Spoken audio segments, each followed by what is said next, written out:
At my mom's funeral, my mother-in-law showed up with a smirk. She said, "This house will go to my son. Maybe I should pick a room now." I told her actually, I'm the one getting this house. She argued, but doesn't a wife's stuff belong to her husband? So technically, this house is my son's, right? I sighed. She chirped, "Let's be friends now." I wasn't sure. "What do you mean?" She said, "I'll take over this room." I asked, "Are we living together then?" She said confidently, "Yes, that's the plan. This house is too good to be empty." I was still mourning, but my mother-in-law acted like nothing was wrong. Why bring this up now? Can't she see I'm sad? This house is full of memories. It was built by my dad and cherished by my mom. I don't want my mother-in-law here, and my husband is letting it happen. To protect my beloved home, I took action before we moved in. I'm 42, work in an office, and thought I'd miss my chance at marriage. Then I met Michael, 4 years younger, through a friend, and we tied the knot. He's caring and values my input. "Where shall we honeymoon?" "You mentioned Europe, right?" I asked, "But you said you liked the Maldives." "Let's go there," he suggested. "My mom needs to stay with us.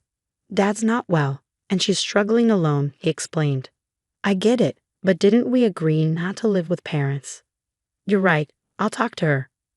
My husband always indulges my wishes, which sometimes makes me feel guilty. Finding a good partner is a blessing, but there's a lingering sadness. My dad passed away 3 years before I got married, so I couldn't share my wedding with him. He was a strict boss at a small business, and I looked up to him. Despite the company's size, he earned well, and we had a decent home where we held his funeral.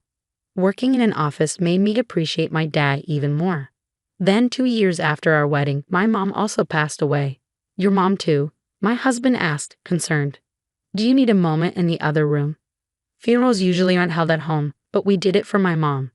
Throughout my mother's funeral, my husband was there for me, a constant support.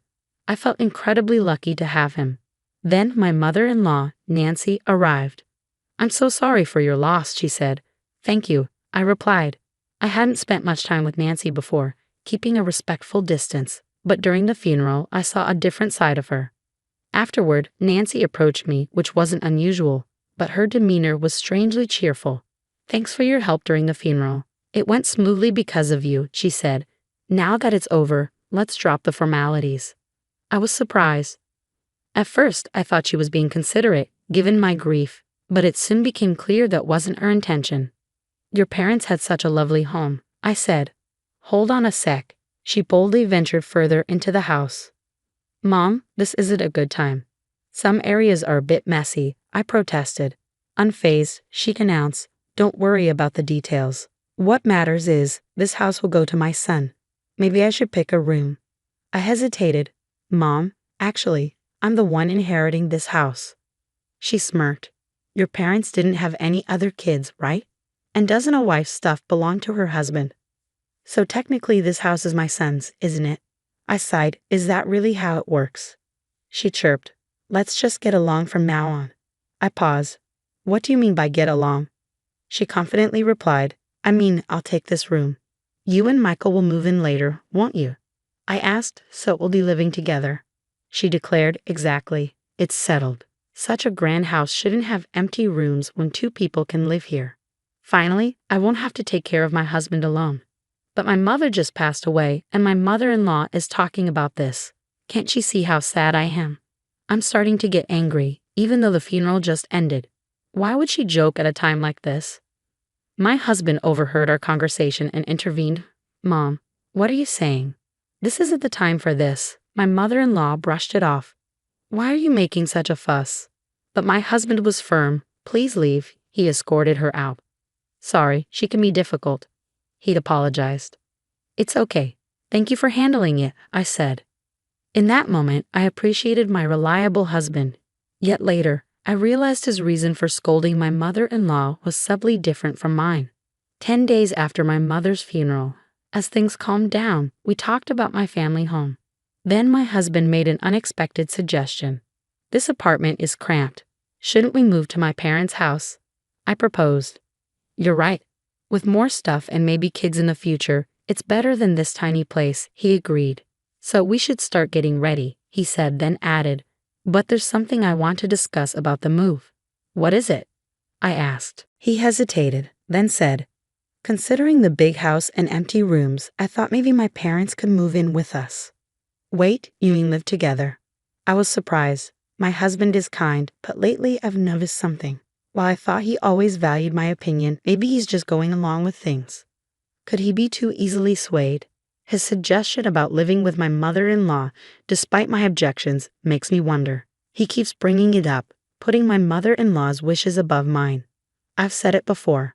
We're not living together. I remind him. But Mom won't let it go, he says. I argue. You stood up to her during the funeral. You defended me and said no to living together. Well, yeah, I was mad about her intrusion, but that doesn't mean I'm totally against it. I just didn't think it was the right time to decide, he explains. It's clear. He nods along and passes on my words, but he seems more inclined to agree with my mother-in-law. Plus, despite advocating for proper discussions, he keeps his distance and avoids making firm decisions. Maybe he thinks he's staying neutral, but people like him can be tricky. They convince themselves they're neutral and can make the right calls. It's frustrating. Anyway, I refused to live with someone who barged into my parents' house on the day of the funeral and suggested taking over a room. I've said it before, and I won't budge. Tell your mom that, I tell him. Why? It really bothers you, he responds. Fine, I'll tell her myself. Well, I had mentally prepared for the possibility of living with my in-laws when we got married. Witnessing my mother-in-law's behavior at my mother's funeral made it clear. Living together in my cherished family home, built by my father and lived in by my mother, is out of the question. And now, with my husband's lack of assertiveness apparent, the idea of cohabitation is unthinkable. When my husband relayed my opposition, my mother-in-law directly challenged me, asking why I was against it when we have such a spacious house.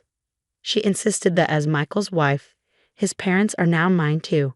I've already declined living together. I'm sorry, but with my husband's mobility issues, it's too much for me alone, I explain. So you're abandoning us? Did you even listen to your husband's reasons? My mother-in-law counters. I'm sorry, but after this heartless response, I won't ask anything of you anymore, she retorts.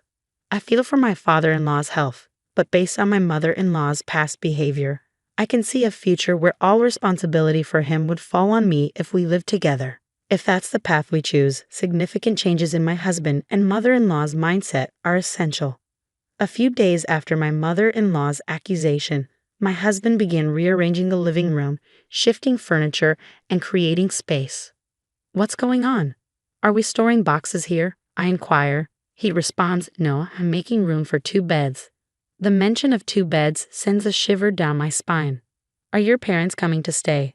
I cautiously ask. No, they're moving in, starting today. This is truly the worst, he admits. Despite my objections to living together, my husband and mother-in-law have decided on it. She said she wouldn't rely on me anymore, yet she's turning to you instead. Why? I ask. He explains, their lease is up, so we agreed they'd move here instead of renewing. It'll be crowded for 4 people, but we're moving soon, right? Just bear with it for a bit. But that's not what I meant. Why is cohabitation even an option? I've said before I don't want to live with someone who barged into my parents' house on the day of the funeral and suggested taking over a room. I'll talk to Mom. From now on, we'll be living together, so please try to get along, he insists. Why do you always side with your mom? I question him. He explains it's not about favoring her. I consider both your opinions and make a decision. My husband, usually accommodating towards my mother-in-law, seems to have fallen into her cohabitation plan. Maybe he's unknowingly influenced by her, thinking he's making independent choices. I used to see my husband as kind and caring, but paired with my mother-in-law, he becomes quite a challenge, and now I'm reluctantly pushed into living with my in-laws, just as I feared. This apartment is too small for 4 adults. We'll manage until we move, I remark. It's frustrating. She just arrived, and now she's complaining about the room. I apologize for the sudden addition of 2 elderly people. We'll try not to inconvenience you. If your mobility issues cause any problems, please let us know. My father-in-law, Tommy, who has mobility issues, seems better than expected. He experiences minor discomfort when moving, but nothing serious. Was my mother-in-law genuinely struggling to care for him? He's polite and even offers to do things on his own. Unlike my mother-in-law, he doesn't seem troublesome, or so I thought. Is there a pharmacy nearby? I forgot my medicated patch and need to buy one, my father-in-law asks. Wait, dear. With your mobility issues, it's best to stay here. If you fall outside, it'll inconvenience Michael and others, right? Ask them to buy the patch for you, I suggest. But I usually buy it myself. Didn't they say to let them know if you need help? Well, you have a point. Sorry, but I need it urgently. Can you go get it for me? He sighs. Of course. While fetching a medicated patch might seem trivial, why does my mother-in-law make decisions without involving me? And though my father-in-law seems polite, he appears to follow my mother-in-law's lead, just like my husband. He's become her yes man. It's a small errand this time. But as we continue living together, I fear everything will eventually fall on me. Can I let these people move into my parents' cherished home? It's not a laughing matter. If they move in, they'll tarnish the house. I must find a way to protect my parents' legacy. As my mother-in-law and father-in-law prepared to move into my parents' home, I decided to take preemptive action. My mother-in-law was in good spirits, eager about moving into a spacious house. Hey, can we borrow the key to your parents' house? We want to check out our rooms. I have some errands, so I'll give the key to Michael, she requests. Michael, can you drop us off before heading home? We want to visit the storage room where we left our stuff. We need to measure furniture sizes, she adds. Sure thing. I'll take the key, I reply. Despite my mother-in-law's cheerful demeanor, there were no conflicts between us, and about 10 days passed uneventfully. However, behind the scenes, my preparations were steadily progressing. Okay, everything's set for the move. Life in that house will start soon, I announced once my husband and in-laws finished their preparations. I have something to discuss, I said. What is it? Spit it out, my husband urged. Is it about our move celebration plans? My mother-in-law wondered. No, we're not moving there, I clarified. What? What do you mean? She exclaimed. I handed over a document. This is my application to renounce my inheritance, I said. Renounce your inheritance? That's a joke, right? My husband protested. It's no joke. Look, it's officially approved by the court, I insisted. That house means a lot to me. I couldn't bear to see you living there, so I've decided to let it go, keeping it as a cherished memory in my heart, I explained. What madness possessed you? You could have sold it for money even if you were giving it up. Why abandon it? My mother-in-law scolded. Even if I sold it, you'd just rely on the money. I thought it'd be clearer if I had nothing, I reasoned. We moved out of our old place for this move, you know. What's going on? How will you make it up to us? She retorted. I've always opposed living together, yet you forced it on me without proper discussion. So I had to take a stand. I stood firm. Upon hearing that I renounced my inheritance, both my husband and mother-in-law were stunned, their faces drained. They were speechless, their energy depleted. My father-in-law looked puzzled as he watched them. But I'm not backing down, Michael. I pressed on. I've been considering divorce. What do you think? Divorce? My husband stumbled over the word. Michael, you should divorce this absurd wife immediately, my mother-in-law chimed in. I had expected her immediate call for divorce. What I wanted to know was whether my husband could make his own decision at this crucial moment. If he yielded to my mother-in-law now, our future together would be even more challenging. Even being suddenly asked about divorce is troubling, Mom, my husband muttered. His response was pending, but my determination to go through with the divorce had solidified. Fine, divorce is the only option, my mother-in-law snapped. Michael, it's unavoidable. Your mom is adamant, my father-in-law intervened. Well, it seems you also want a divorce, and maybe that's for the best. Even in significant decisions, my husband and father-in-law remained yes-men to my mother-in-law. And now my husband's words made it seem like he was changing his mind for my sake. Very well, I declared. Let's proceed with the divorce. I'll move out with just the essentials. I spent the night at a budget hotel. The next day, I had urgent matters to attend to, so I took a half-day off work and went back to the courthouse. A few days later, my mother-in-law called me. What's this about the house becoming yours? She demanded. Why this sudden concern? Did you learn about it during the estate division process? I asked. Yes, that house is rightfully mine. You forged documents and deceived us, she accused. Why would I forge court documents? Those are genuine, I replied. Then why is the house going to you when you were supposed to renounce the inheritance? She pressed. After that, I withdrew the renunciation application. Renouncing an inheritance is complex. Once filed, it takes about a month to be accepted, during which it can be withdrawn.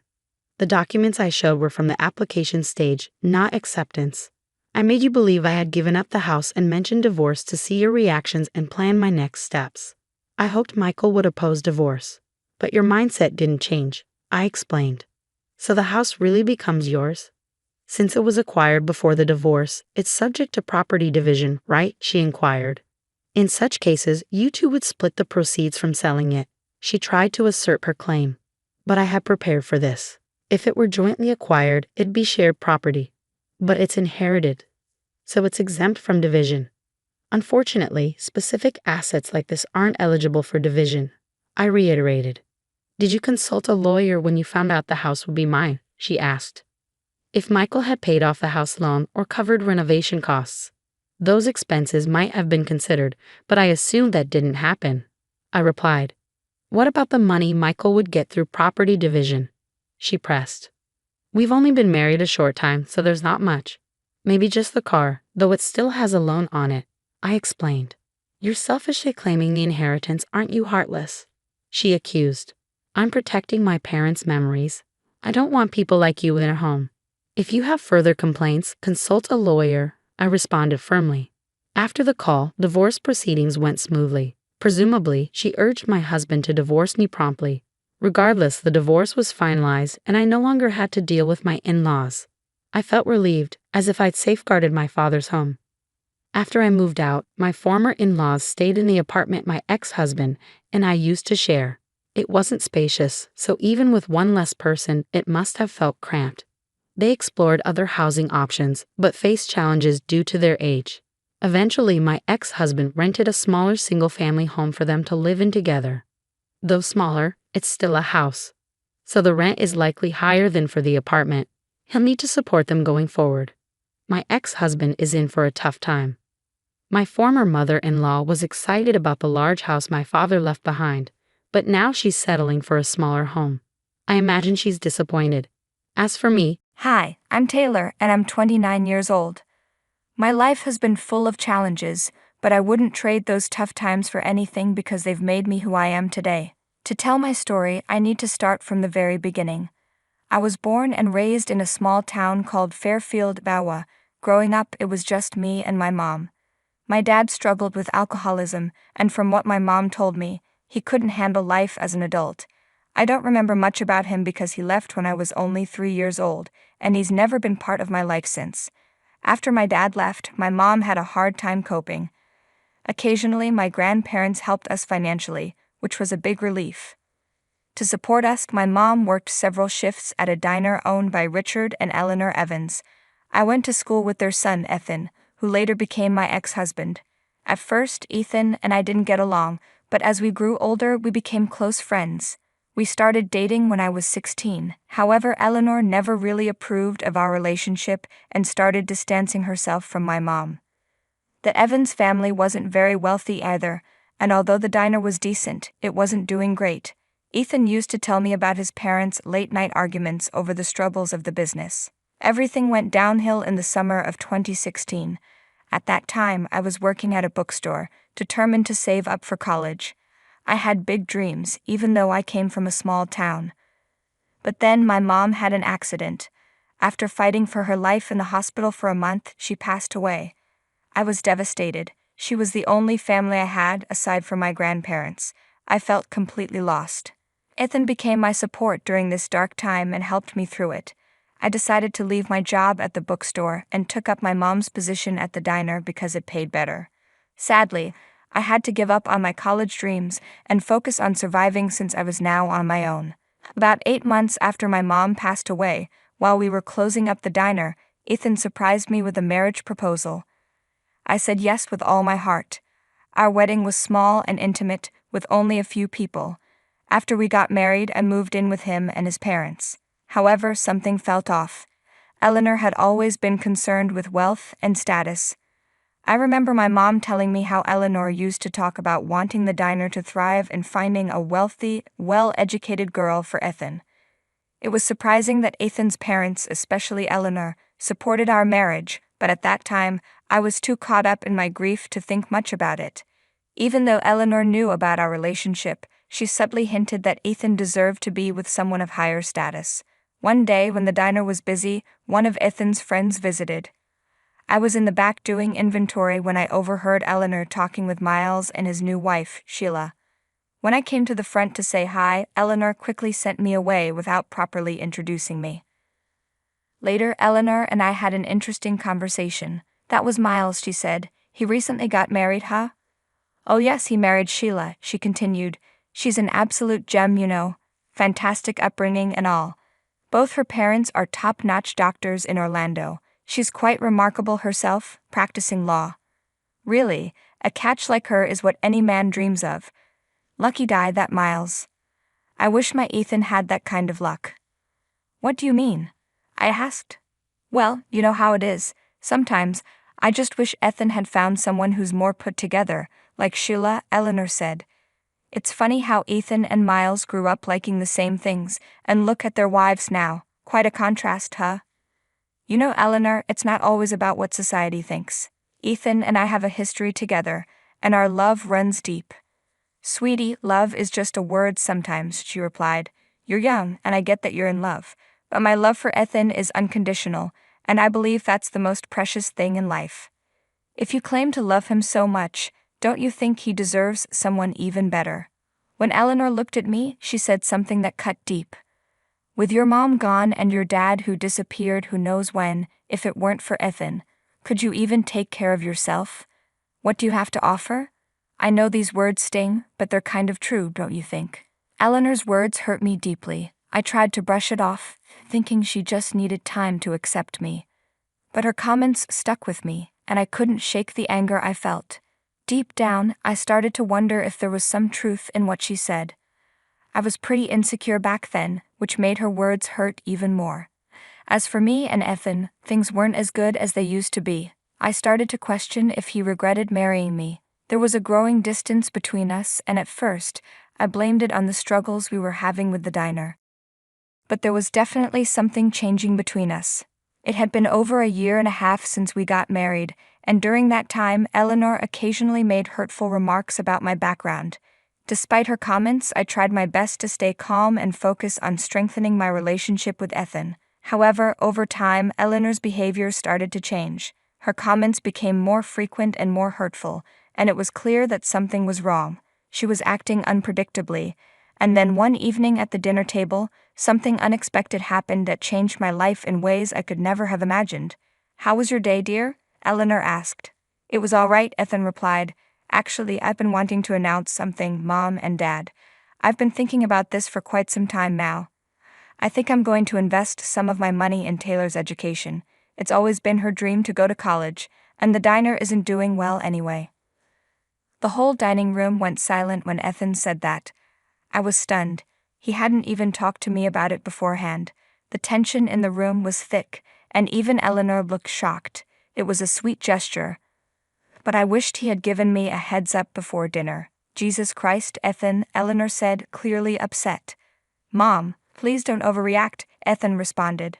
"Richard, why aren't you saying anything? You can't seriously be considering this." Eleanor snapped. "Let's hear Ethan out, dear," Richard said calmly. "Ethan and I haven't discussed this," I added, trying to keep the peace. "Ethan, I think it might be a good idea if we talk about this one-on-one first." But before I could say anything else, Eleanor cut me off. "No, you stop. You don't get to have a say in this. We took your mother in at the diner out of pity after your alcoholic dad abandoned you. She was a single woman with an 8-year-old child and no one to help her. You and your mother were nothing more than a sympathy project. We generously offered her a place at our diner for so long, and now you've managed to worm your way into our house. My son deserved someone better than you, someone from a well-off family. He should be living a suburban life of luxury and sophistication, but instead, you're with him now, living under our roof, leeching off my son's success. Honey, please hear me out," Ethan pleaded as I started to get up from the table. "Don't leave." "I'm sorry, but I've had enough," I said, my voice shaking with emotion. After enduring Eleanor's brutal and painful remarks for so long, I couldn't hold back the tears any longer, despite trying to keep my composure. I excused myself from the dining table and practically ran into the kitchen to get some space. I hovered near the kitchen door, hoping to catch parts of the conversation going on at the table. Through the muffled voices, I heard Ethan's voice rise above the others. "Mom, can't you see what you're doing? I know Taylor isn't your first choice for me. Maybe it started as just a crush, or maybe I felt sorry for her, but she lost her mom and needed someone. Maybe I messed up and confused sympathy with love, but I just can't leave her. She has no one else. I'll admit, our romantic connection has faded, and I've drifted apart from that, but Taylor's in a tough spot. She has nowhere else to go. I've been thinking about paying for her college, and maybe after that, we can figure out the divorce, but I can't just kick her out like that. We've been together since we were 16, you know." "Oh my God, Ethan," I heard Eleanor respond, her voice filled with frustration. "I've seen this coming from the start. Taylor is nothing but trouble. You've let your emotions get the best of you. Pity isn't the foundation for a lasting relationship. You've grown, and it's time to think about your own future. Her problems shouldn't be your burden. You can't fix her life if it's going to ruin yours." I was completely floored by what I had just heard. Ethan had been with me out of pity. My heart shattered into a million pieces. Our whole marriage felt like a sham. At that moment, I knew what I had to do. I had to give him what he seemed to want, a divorce. I made a bold choice to follow my dreams, and it led me straight to Los Angeles. I figure I had nothing to lose. I rented a small one-room apartment, living on a basic mattress, and relied on my writing experience to find work. I aimed to get a job at a restaurant and start this new chapter in LA. After some hustling, I landed a job at a restaurant. I got into the rhythm of living paycheck to paycheck, but I didn't let that slow me down. In a few months, I got a promotion to work directly under the restaurant manager. Life started to improve. I wasn't just scraping by anymore. My hard work and skills were finally being recognized. I eventually moved into the world of high-end hotel management, working at places that catered to celebrities. As my career grew, so did my lifestyle. I traded my simple apartment for a luxurious house. After the heartbreak with Ethan, I had pretty much given up on love, but then Harry walked into my life. We met at my friend Alyssa's extravagant birthday party on a yacht. I was still getting used to all the fancy stuff rich people do. Harry had this magnetism about him, and he made me feel comfortable right away. He treated me with genuine respect and made me feel like I belonged in his world. It turns out he was a big deal in the LA finance scene, with a wealthy family and all that. I was blown away to find out that his dad, Mr. Johnson, was a billionaire. Fast forward to our wedding day, we tied the knot at a stunning vineyard in Los Angeles. Just last month, we celebrated our first anniversary, which felt like a big deal. I'd be lying if I said I didn't think about Ethan and his family during all this time. While I was out here hustling to make a name for myself, Eleanor's words haunted me. I had this constant urge to prove to her that I could be successful on my own terms, and that it was her son who had let me down. Life indeed surprises us in countless ways, and it certainly surprised me last weekend when my father-in-law hosted a party at their sprawling mansion in Bel Air.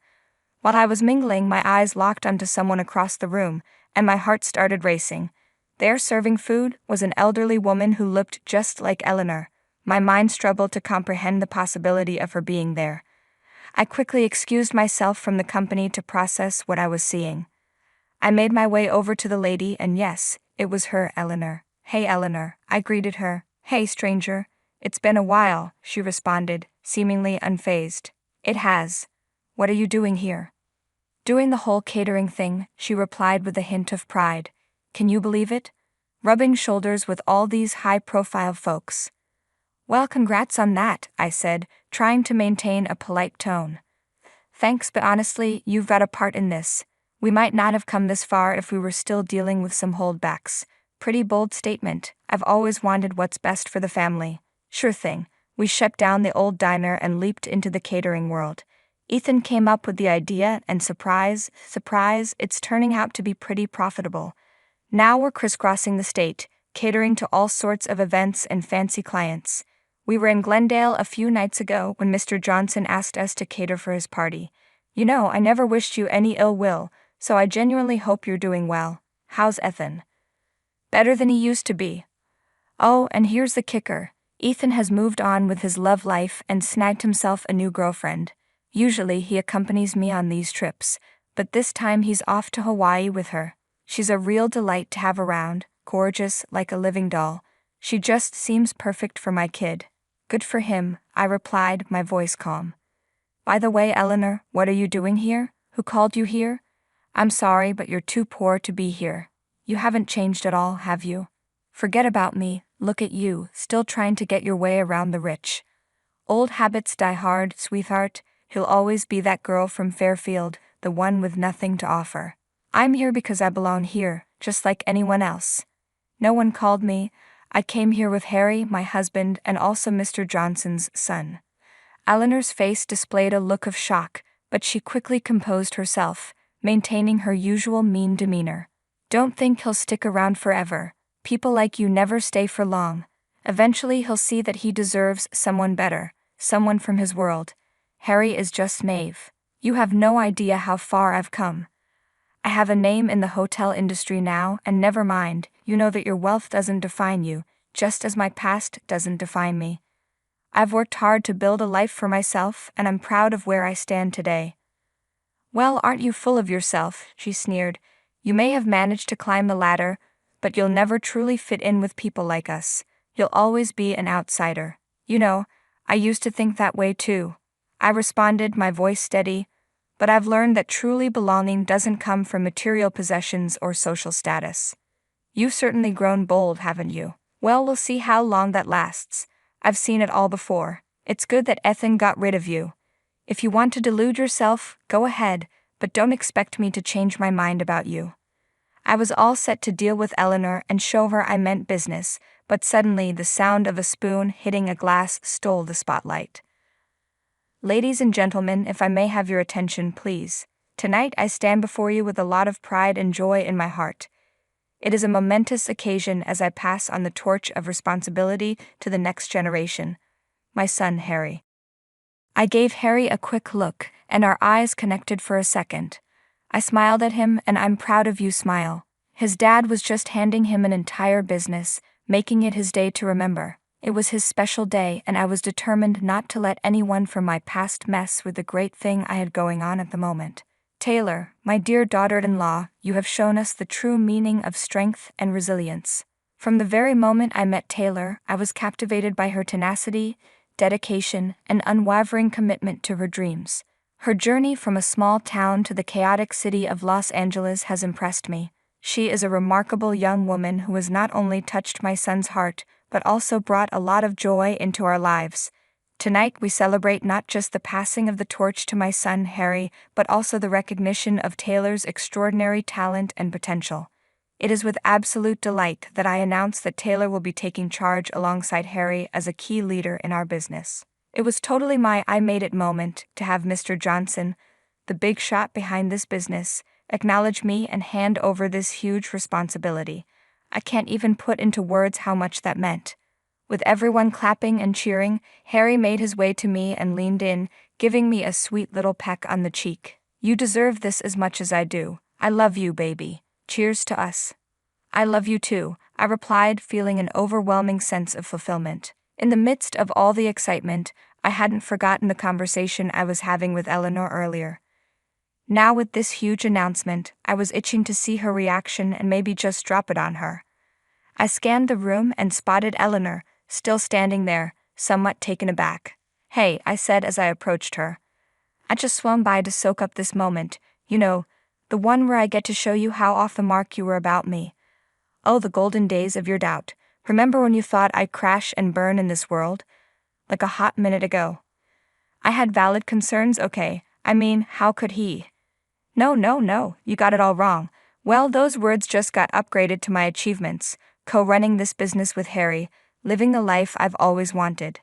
I didn't level up for your approval, but I can't deny that it's pretty satisfying watching you squirm. At that moment, a hint of satisfaction crept over me because it seemed like karma was doing its thing perfectly. With a little smug smile, I looked into her eyes, feeling a boost of confidence. Revenge might not be the noblest thing, but seeing Eleanor's jealousy written all over her face was a pretty satisfying win. It's been about a week since the big bash. I'm pretty sure Ethan's back from his vacation by now. Eleanor must have filled him in on the whole deal too. The feeling of proving myself to those who once doubted me, I can't even put it into words. It's a reminder that you never know what someone's really made of, and that even the biggest skeptics can be proven wrong. With Harry right there beside me, we're juggling not just one but two businesses, living life to the fullest. Rich in every sense of the word. My name is Stella, and I'm in my 30s. I'm a widow, and right now I'm dealing with a problem. I just realized that $100 is missing. I checked my wallet over and over, searched my bag thoroughly, but I can't find it anywhere. This morning, I withdrew $11,000 for living expenses, so I know I'm not just forgetting. I sigh and hold my head, feeling frustrated. I live with my in-laws, and we support each other after the loss of my husband. 3 years ago, I became the chief mourner when my husband passed away from cancer. He was young, and we were planning to build a happy family with children, but his death was sudden. I loved him deeply. Even in his last moments, he tried to comfort me, saying, "Leave it to me." Though he was in pain, he still smiled. After he died, life felt empty, like I was just existing. My in-laws shared this pain. They were suffering too. At the funeral, my father-in-law quietly said, "Dying before one's parents, what a shameful thing," and bit his lip to hold back tears. We've been living together since then, like animals huddling together for warmth. My relationship with my in-laws is good. They even encouraged me to find new love, saying, "You're still young and cute. You can meet someone wonderful." I thanked them but told them that I still loved my husband. They said they'd support me even if I found someone new. My in-laws worry about me because I became a widow in my 20s. When I mentioned that I wanted to start working, they encouraged me, saying, "You don't have to overdo it. We'll manage as a family." But after losing my husband, our financial situation became unstable. We hadn't planned for him to get cancer at such a young age, and our savings, meant for building a house, quickly ran out. Now I rely on a survivor's pension and help from my in-laws, but I can't be satisfied with this situation, so I decided to start a part-time job. A few months after I started working, I noticed money was missing. At first, it was just a few $10 bills, but then it became $100, and eventually $200. Since there are only 3 people in the house, me and my in-laws, and my father-in-law is away at work during the day, I started to suspect my mother-in-law. But she's always so kind, saying things like, "I'll make dinner tonight so you can relax." I didn't want to believe she could do something like this. One day, I left my purse with $70 and set up my smartphone to record. The video clearly showed my mother-in-law taking the money without hesitation. I realized she might be stealing to support herself. She often tries to cheer me up, suggesting we go shopping or try popular desserts, but I can tell she's forcing herself to be happy, likely because she's still grieving her son. I understand her grief all too well, so I can't bring myself to blame her. I'm still in my 20s and have some energy left, so I decided to work more until my mother-in-law can find peace. That's why I started working late at night, where the pay is better. It's mid-November now, and the nights are getting colder. Soon, it will be a year since my husband passed away. I remember how he suddenly suggested, "Shall we go to the store to buy ice cream?" in the middle of the night.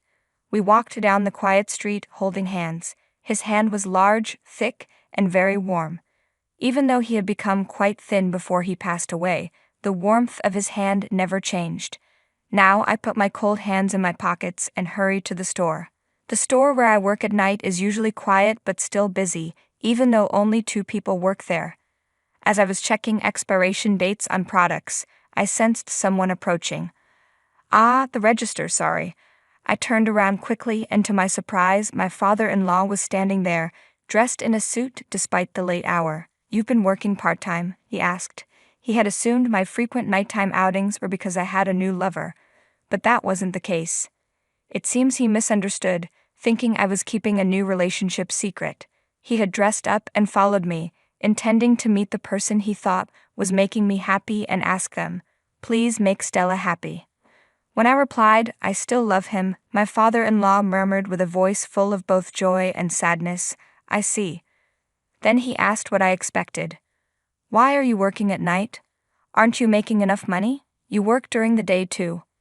When I hesitated, he pressed further with more questions. I had kept my late-night job a secret from both of my in-laws because I didn't want to explain the situation with my mother-in-law.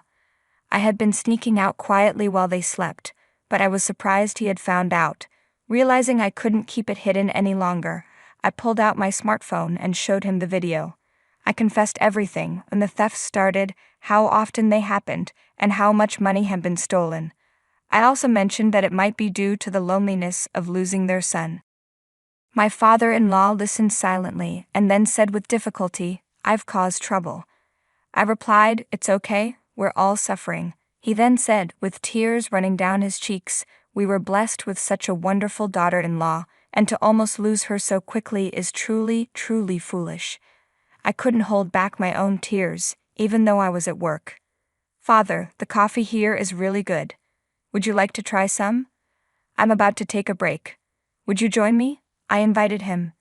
"Yes, that would be nice," he replied, turning away to wipe his eyes with his sleeve.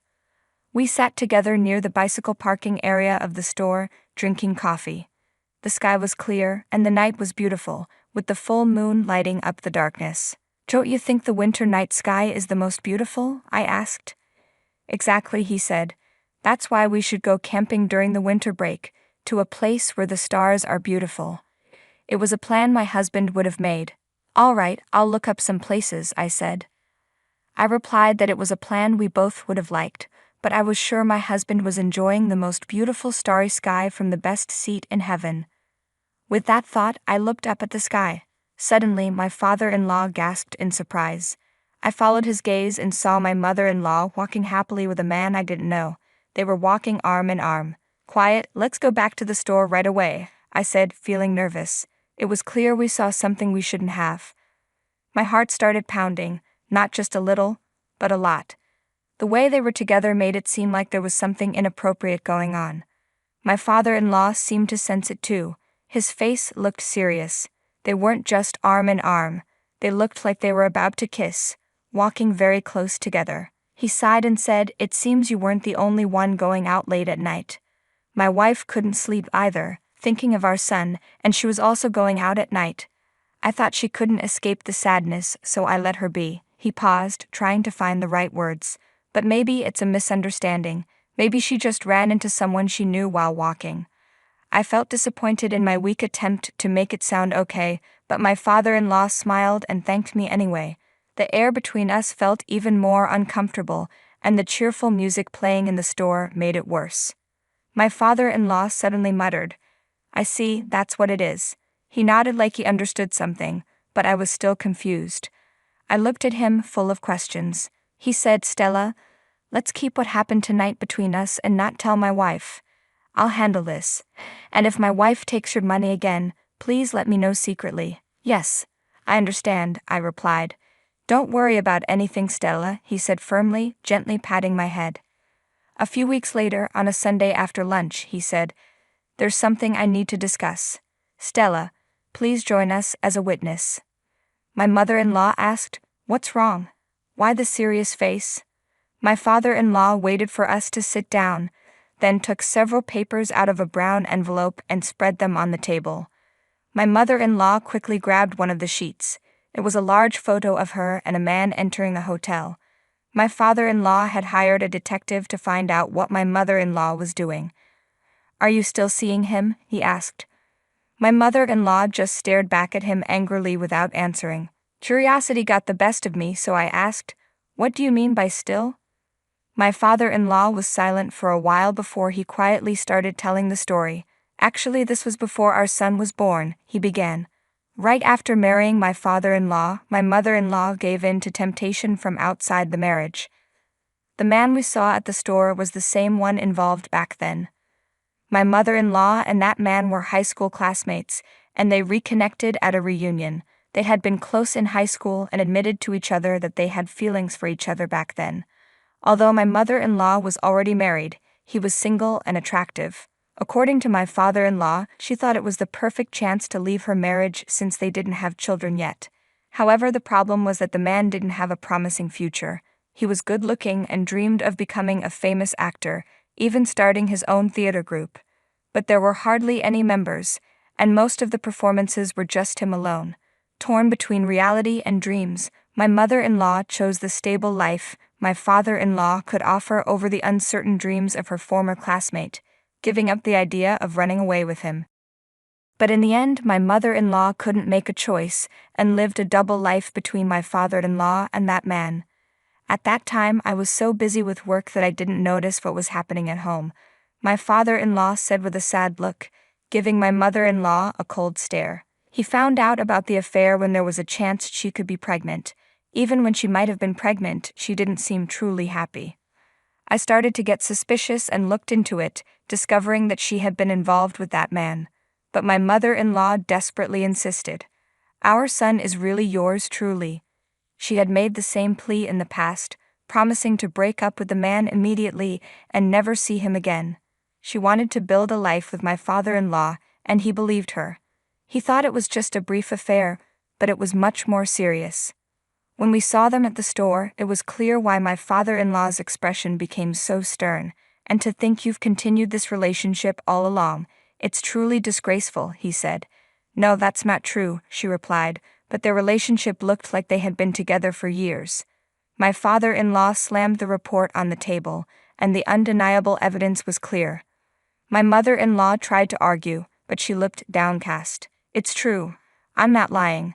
I hadn't been in touch with him at all. I didn't even know of his contact information." "Then why were you together?" my father-in-law pressed. "He came to our son's funeral," my mother-in-law answered. "What?" my father-in-law exclaimed in surprise. "Maybe you called him because he's the real father. That's not true. Our child is really yours. He just came for the funeral," she insisted. "I see. Really, I was just lonely after our son died.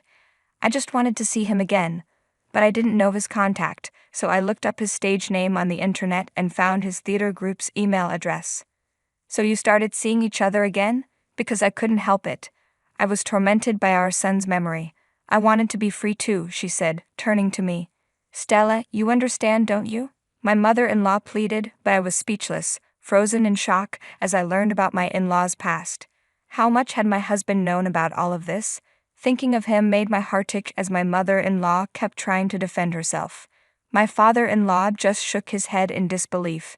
"No matter how believable your story sounds, I won't fall for it anymore. I won't be deceived again," he declared. "What do you mean by deceiving?" "I'm telling the truth," my mother-in-law protested. "Just lonely because our son is gone." "Is that the real reason?" my father-in-law questioned. "It's true." "Why would you say that?" she retorted loudly, but my father-in-law calmly looked her in the eyes. "Stella, the money stolen from your purse went to that man's drinking and gambling," he said quietly. "What?" I was shocked. "Have you been giving Stella's earnings to this man?" he asked. My mother-in-law didn't answer, but her expression said it all. It was true. "Stella knew you were taking the money, but despite that, she thought you were suffering and showed compassion." "Now apologize to Stella," my father-in-law demanded. "I'm sorry," my mother-in-law said, apologizing. Emotions overwhelmed me, and I couldn't stop crying, though I didn't even know what kind of tears they were. Everything felt out of control. "And you promised at the bar you frequent that you'd marry him after I died?" Laughing about it. "You even said you'd build a house with my retirement fund," my father-in-law added. "That must be a joke, right?" My mother-in-law responded. "I can't believe a parent who has lost a child would joke about a family member's death," my father-in-law said, raising his voice. There had been rumors that my mother-in-law wished for my father-in-law's death. It was unbelievable. Unable to bear it any longer, I rushed out of the living room and curled up in the hallway, wiping away my unending tears. From beyond the hallway, I could hear my father-in-law's anguished voice through the living room door. "You must have been happy to see him after our son died. I don't want to see your face anymore. Leave right now," he yelled. Later, they divorced. I don't know if my mother-in-law is with that man anymore. It no longer concerns me. My father-in-law returned the money my mother-in-law had taken from me and said, "Don't worry, I'll also get compensation from her. But the amount I lost wasn't much. It's compensation for you, Stella. Don't worry about it. Legally you are my daughter," he said with a laugh. His kindness always warmed my heart. "Can I stay here until I find new love?" I asked. Of course, my father-in-law responded with a big smile. I wondered what my husband would think about this decision, and the question suddenly crossed my mind. Hey Stella, can I ask you one thing? Don't you ever think there's no blood relation between me and my son? What do you actually think? My father-in-law asked hesitantly. This must have been weighing on his mind for a long time. His face was tense with anxiety. He had raised his son alone, unable to confide in anyone. I looked him straight in the eye and answered lightly, "Oh, was that what you were worried about?" "That was it," he replied. I couldn't help but laugh. "Of course you are father and son. Remember what you said at the store, Stella, you don't have to worry about anything. Leave it all to me." His way of speaking and his actions are so much like yours, it's as if he was possessed by you. No doubt you are a real father and son, I guarantee it. Hearing those words, my father-in-law started to cry, his emotions finally collapsing. "Thank you, really thank you," he said, and I gently rubbed his back. "Father, thank you for raising him so wonderfully." At that moment my father-in-law took my hand and squeezed it tightly. His hand was as warm as his son's. "Hi, I'm Nancy and I'm 24 years old. Getting married might have been a questionable decision for me. I was young and thought I'd found the love of my life, but things changed quickly. I wish I could remember everything perfectly, but honestly, I'd rather forget. I got engaged in late December. It was cold in Oklahoma, but whenever I was with Paul, my husband, it felt warm. His mom, Jackie, seemed like a calm woman, someone who'd be easy to live with. Paul's dad wasn't around anymore, so I respected Jackie a lot for raising him on her own. Unfortunately, this would end up affecting our relationship in a big way. You can marry him, but he'll always be my boy, understand? Jackie told me that the first day after the wedding, her tone was off, and suddenly, the calmness I saw in her was gone. She sounded strict and bitter. Had I done something wrong? "Of course, Jackie, you are his mom after all. You can think of me as your daughter too if you'd like," I said. "I don't need a daughter. Now go do the dishes. I want you to make something fresh and delicious for your first day. You've got to impress your mother-in-law, right?" "Oh, okay, of course, Jackie. I'll do my best." Why was she being so rude to me all of a sudden? I couldn't figure it out. It was like she was a completely different person.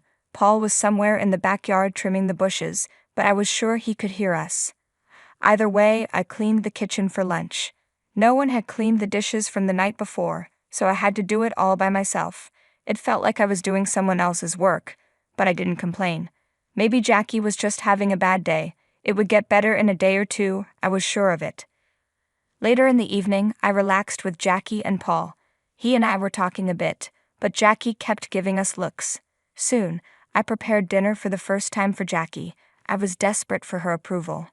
"Oh, this food is kind of terrible. Where'd you learn how to cook?" Jackie said. "Oh, come on, Mom, it's not that bad," Paul chimed in. "It's that bad, Paul. I thought you loved this dish," I replied. "Get over yourself. My son has higher standards than that, don't you, my baby?" "Yeah, Ma, I don't think it's all that bad, just add some salt." "Honestly, I'm surprised it's edible. You could have cooked the meat more, Nancy. Any more undercooked and I'd swear the slime was still bleeding." "I'm so sorry. We can throw it out, and I'll make something else really fast." "Oh no, please sit down and eat. The damage is done. Paul, call the ambulance. I'm about to eat this. If my liver fails, know that I love you. And Nancy, know that your food barely qualifies as edible." These taunts only became more frequent with time. Jackie would force me to cook and then insult the food until it was too cold to eat. She'd even complain when we got takeout from a local fast food place. "You know, Nancy, I don't think it's worth gaining as much weight as you have over food that tastes like this. Honestly, how did you even manage to marry my son when your taste in everything else is so terrible?" I couldn't take it anymore and ran out crying. Paul came to me about half an hour later. He was such a different man around his mother. When I met him at work, he was vocal and encouraging. Now it was like he was chained to his mom, never standing up for me or saying anything. "Hey, I'm sorry about the way things have been lately. I know you and Mom are not getting along. Look, she's just not used to having another person around, so she's lashing out. I know in my heart that she loves you." Paul and I were talking things over one day. Jackie had gone out to do some grocery shopping, so we had some alone time. Paul, you couldn't be more clueless. Your mom always sounds like she hates me and everything I do. I've tried my best, but it's not working out. What do I even do here? Time, Nancy, just give it time. She'll soften up, I know it. You're the one who's gone soft. You never say anything to her. You never take a stand for me. What happened to you, Paul? What happened to me? I'm the same. I don't know what you're talking about, but that woman is my mother. Why would I ever stand against her? Because she's being horribly unfair to me. What did I even do to deserve this from her? I'm just trying to be part of the family. And that's the problem, Nancy. Being part of the family will take time and effort. Lots of it. I just say roll with the punches. It'll grow on you. This is her way of showing love, okay? Forget about it. How about we go catch a movie? I suggested. Paul replied, I just feel like being alone right now. Then why did you get married? Paul joked. Come on, stop being down. Watch a movie with me, and we'll have a good time. I promise. I finally agreed, even though I was unhappy with how things had been lately. I hoped the movie theater would give us some time alone, away from Jackie. We got there before Jackie came home. Once we had our popcorn and settled in our seats, Paul's phone rang. Hello, Mom. Yes, we went to watch a movie. I left a note on the fridge. Didn't you see it? What do you want to talk about now? Okay, hold on. What happened? I'm so sorry. I think I need to talk to her for a minute. I'll step out and be back in just 5 minutes, okay? Paul got up and left the theater. He said he'd be right back, but he stayed gone the entire movie. He only came back when the credits were rolling. I went to check on him later, but I couldn't find him in the halls, and his phone was still busy. It was clear that Jackie kept Paul occupied even when she wasn't around. It was getting hard to handle. I had some alone time in the theater to think. Maybe it was partly Paul's fault for always letting Jackie have her way. How could he leave me like this after promising we'd have a good time? When he came back, I was furious. Are you serious? Where have you been? I demanded. Whoa, where's this coming from? Paul asked, confused. You left for 2 hours, you didn't watch the movie with me, and you weren't even in the halls. Where were you? Relax, we can still watch the credits together. Isn't that enough? And no, I wasn't in the halls. I had somewhere to be. And where was that? I asked. I went to help Mom. With what? Groceries. You left me alone to help Jackie with groceries? What did she need help with? She's an old woman, Nancy. She can't do it all by herself. Oh, so she can drive to the store and buy groceries, but suddenly she needs your help to put them in the fridge, and you just said yes. Can you stop making a big deal out of this? I already told you, she's my mother. I can't say no to her. I'm so upset right now. I'm going to the car, I said, leaving the theater. Paul followed me, but he didn't say a word. Something didn't add up. I knew he didn't go home just for groceries. There was more to it. Maybe they met up to talk without me. Going to the movies and leaving me, there was a perfect way to get rid of me for a few hours. But maybe I was overthinking it. When we got home, Jackie had nothing nice to say. Oh, you're back. How lovely. What were you up to while my poor boy helped me with all the groceries, eating popcorn? Jackie, it was Paul's idea to take me to the movies. It's not my fault you needed help with groceries, and he left so suddenly. Oh, you have some nerve talking to me like that, girl. Do you know who I am? I'm his mother. He'll do whatever I want, won't you, boy? Mom, can we stop talking about this already? I'm tired and want to sleep. I'd be tired too if I was married to her. Go take your nap and I'll make dinner. Nancy, why don't you make yourself useful and go get some chicken from the supermarket? I forgot to get it today. Fine, I agreed even though I didn't want to go. But I wanted to get away from her at any cost. I got in the car and started driving away. I didn't know if I could tell my parents how things were going at home. I decided to drive to my brother's place instead. He lived just a few miles away, and he's always had my back. Having a sibling who understands you is such a blessing. Acis, how's it going? What brings you here so suddenly? Rob asked. You have no idea, Rob. Things are really bad for me right now, I replied. Wait, what? I thought you really liked him. What happened? It's like he's a different person around his mother. They both keep bothering me, and she says awful things all the time. I don't know if I can handle it. Sometimes I don't even feel like eating because of the horrible things she says about my body. What? She said that. Tell me everything right now, Rob demanded. So I told him about the hurtful comments, the constant mocking, and the mean things Jackie said. Rob was furious, not just with Jackie, but also with Paul for not standing up for me. He had believed it would be good to me when we got married, but now his trust was broken, just like mine. We need to have some kind of intervention, Rob suggested. Don't do anything extreme, but don't suffer in silence either. The next time she says something hurtful, we respond. We don't tolerate bullying. You're right, I agreed. I'll stay strong and stand up for myself. And if it gets too bad, I know I can always come here. Exactly, Rob reassured me. Don't worry, if it gets out of hand, we'll deal with it together. You're not alone, Neve. Okay, Rob. Thank you so much. Rob has always been a protective big brother, but unlike Jackie, he knows how to be protective without overshadowing me. On my way back home, I quickly grabbed some chicken. I knew Jackie would have something to say because I was late. What did you do? Eat a whole chicken on your way home and then go back to grab another one, she sneered. That's enough, Jackie. You don't have to be so rude to me. I finally stood up for myself. Oh, look what your wife is saying to me, Paul. Do you really think you can talk to me like that and get away with it? Jackie came close, glaring at me. Her eyes were so intense, it felt like she wanted to scare me. But I stood my ground, even though I was terrified. No one had ever been this angry at me before, not to the point where it felt like they might actually hurt me. When I didn't back down, Jackie shoved me and snatched the chicken away from me. You're lucky your husband isn't awake. He'd divorce you right now if I asked him to. All I'd have to do is show him how terrible you are at everything. If I'm so terrible, why did he marry me? Wasn't it you who supported us? I shot back. Yes, it was. But at the time, I thought you'd be a good helping hand in my old age. Turns out, that was a mistake. You're not even good enough to be a qualified maid. If you want a maid, just pay to have one, you cheapskate, I retorted. Don't you dare call me a cheapskate. You don't know who you're dealing with. The man you call your husband was raised by my hand, and my hand alone.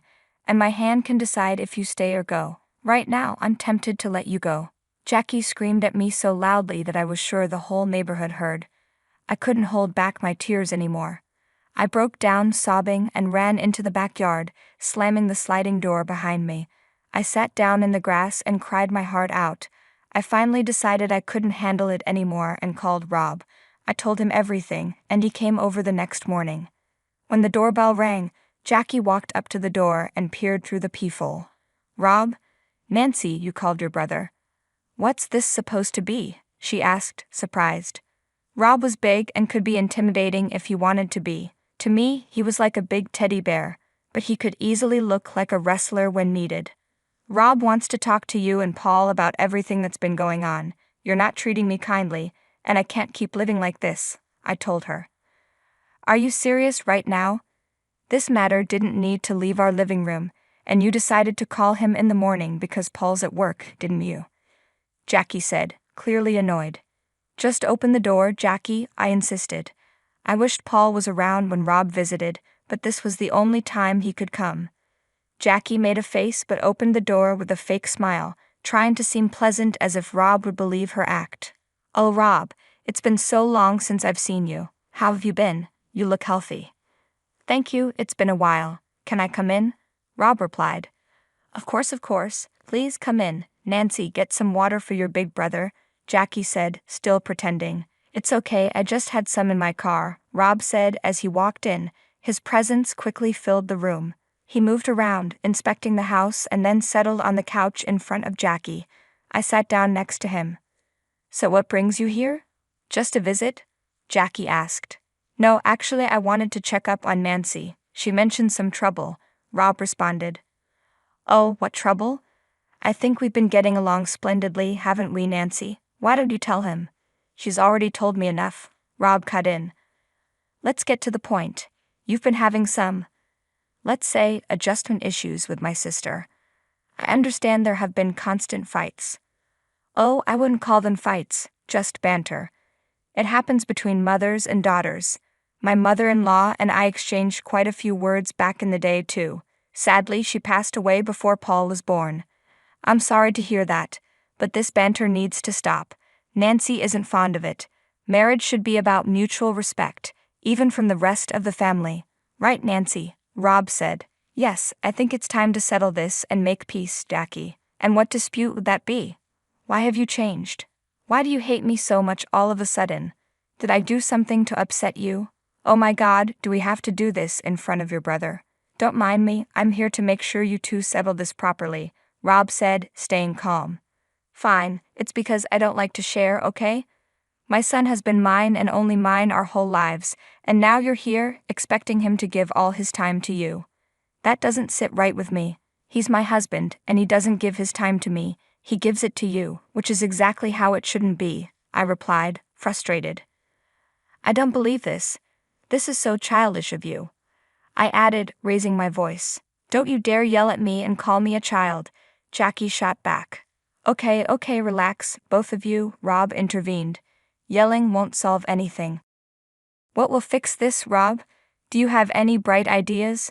Jackie asked, her tone suddenly shifting, which made me uneasy. Look, I can see there's a problem. I think the only way to solve this is for you two to spend some time alone together, trying to understand each other. Maybe a change of pace, do something fun together instead of just handling the house and work, Rob suggested. What are you suggesting? Jackie asked, curious. Take a trip. I think a little family vacation would be a wonderful idea. The weather here is a bit annoying right now anyway. Wouldn't you like an exotic trip, Jackie? Rob offered. Oh, I most certainly would, but what makes you think we can afford one after the wedding? Jackie replied. Don't worry about that. I have a friend who runs a travel company. I can take care of most of the expenses.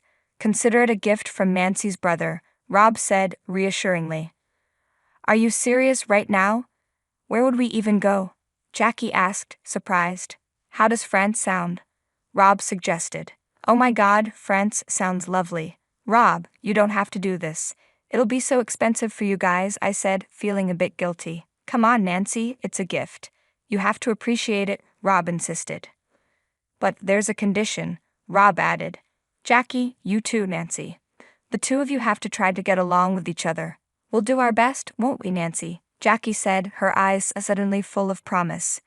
I'd never seen her this excited before, not even at the wedding. I didn't fully trust her, but I did deserve a break from everything. France sounded lovely this time of year, so I agreed. That evening when Paul came home, we broke the news to him. He was ecstatic and dropped his work bag to celebrate with us. Finally, it felt like the three of us were getting along.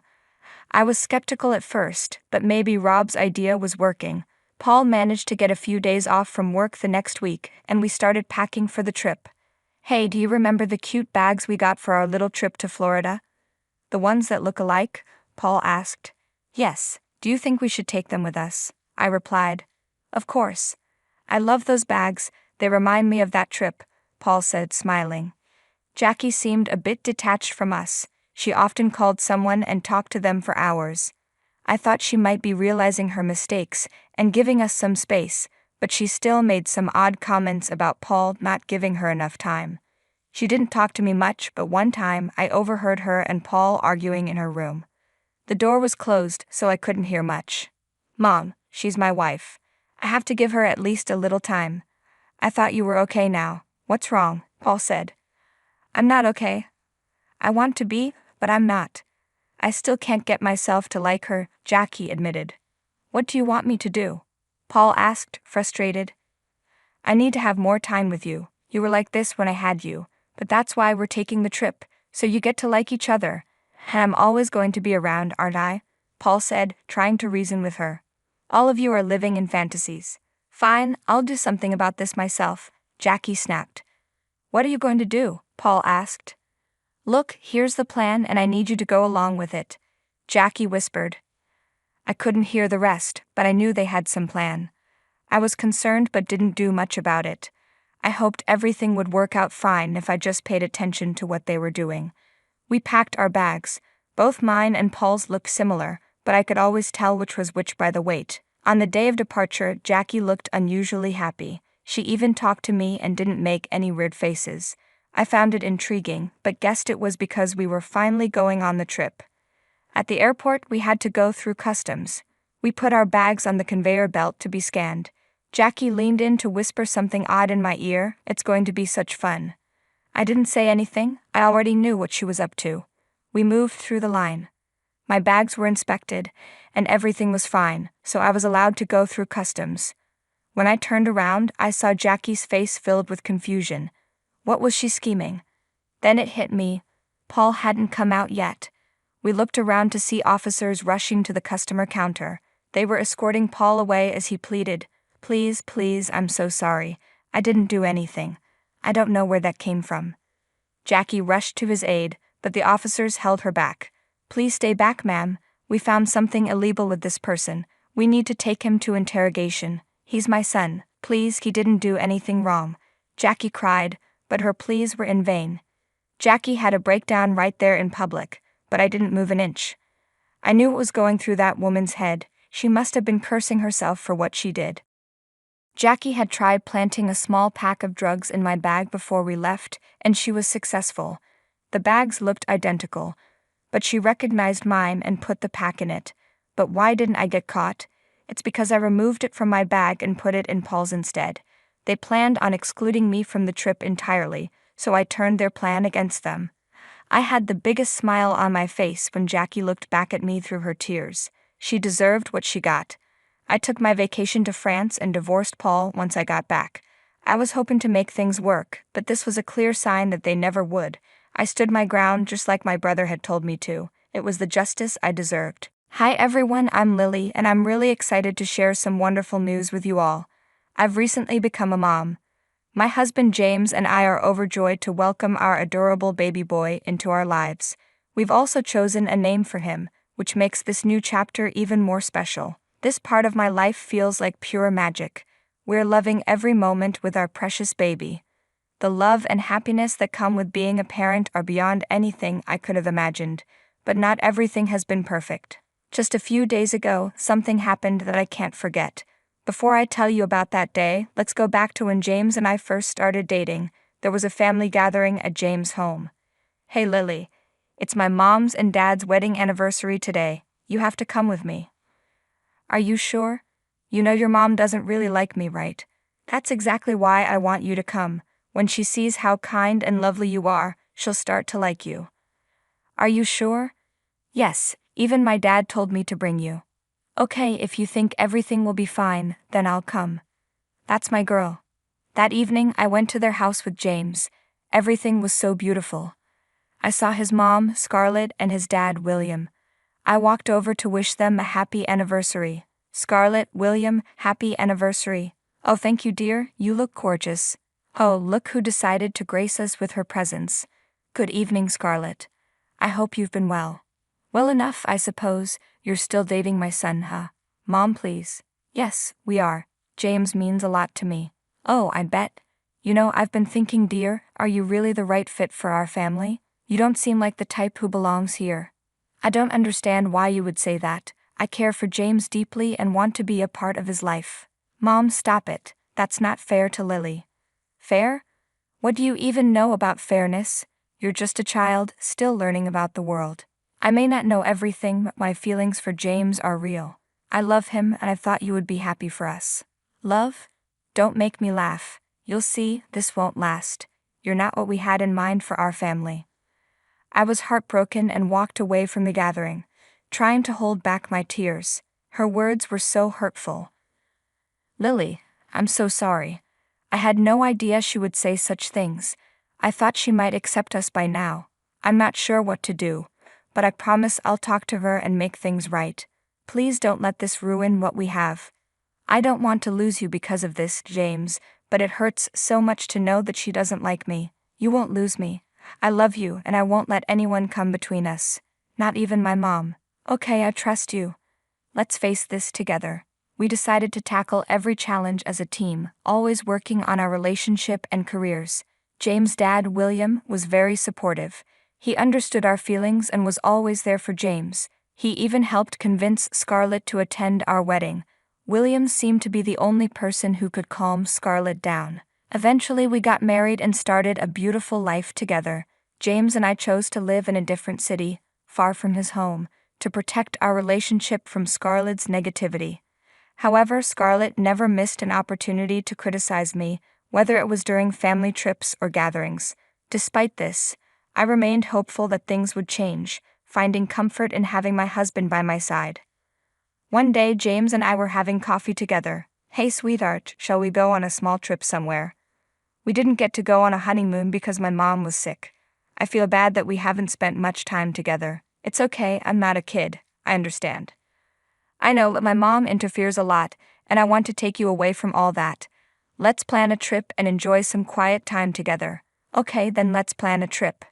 As James and I excitedly made plans for our long-awaited trip, we hoped for some much-needed time alone, away from Scarlett's constant interference.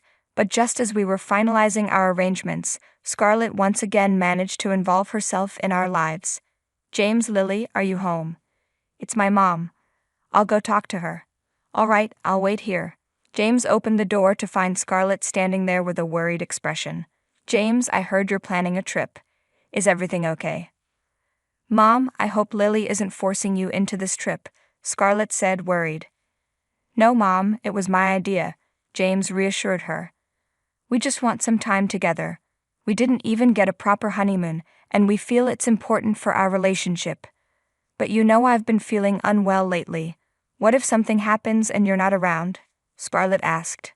"Mom, we'll only be gone for a few days, and we'll stay connected through calls. Plus, Dad will be here to take care of you," James explained. "I suppose if you think it's necessary," Scarlett reluctantly agreed.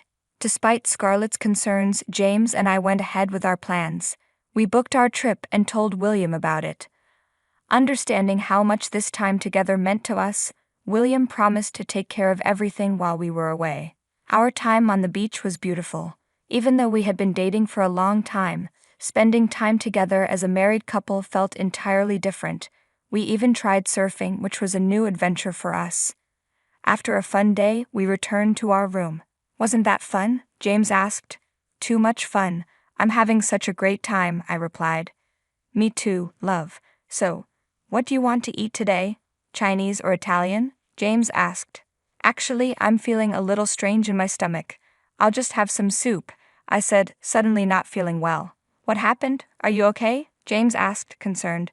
"Yes, I think surfing was just too much for me. It was my first time," I explained. "Oh, maybe that's it. Don't worry, they'll be fine." "I'll order some food," James said, trying to comfort me. Even after having soup, I still didn't feel well. The next morning, I woke up feeling nauseous, and James took good care of me all day. Over the next few days, I noticed some other changes in my body, and I had a feeling I might be pregnant. Nervously, I took a pregnancy test, and James stood by my side, offering constant support. The test was positive. We were going to be parents. We were so excited and hugged each other tightly, feeling incredibly blessed. "I can't believe this," James exclaimed. "Yes, James, we're going to have a baby," I replied, full of joy. We decided to keep the news to ourselves for a little while. Over the next few weeks, we visited the doctor, who confirmed that we were indeed expecting our first child. It was time to share our incredible news with James's family. One evening, we invited Scarlett and William over to our place. As we sat together in the living room, the atmosphere was filled with excitement and nervousness. James took a deep breath and began to share the news. "Mom, Dad, there's something wonderful we want to share with you. Lily and I are going to have a baby," James announced. "A baby? Are you serious?" Scarlett reacted with surprise. "Why are you so surprised, Scarlett? I'm so happy for both of you." "Congratulations, James and Lily," William said, smiling. "Thank you. We just found out, and we couldn't be happier," I added. "Well, this is quite unexpected," Scarlett said. "Are you sure it's James's child?" "Scarlett, why would you even think that?" James asked, shocked. "It's just that suddenly you're pregnant right after getting married. It's hard not to wonder," Scarlett explained. "Mom, Lily and I love each other. We've been together for years, and this baby is a blessing for both of us," James said, defending me. "I'm not trying to be judgmental, but it wouldn't hurt to be sure. Maybe you should consider a DNA test just to be certain," Scarlett suggested. "James, I can't believe your mom thinks I cheated on you. I thought she'd be happy for us," I said, feeling hurt.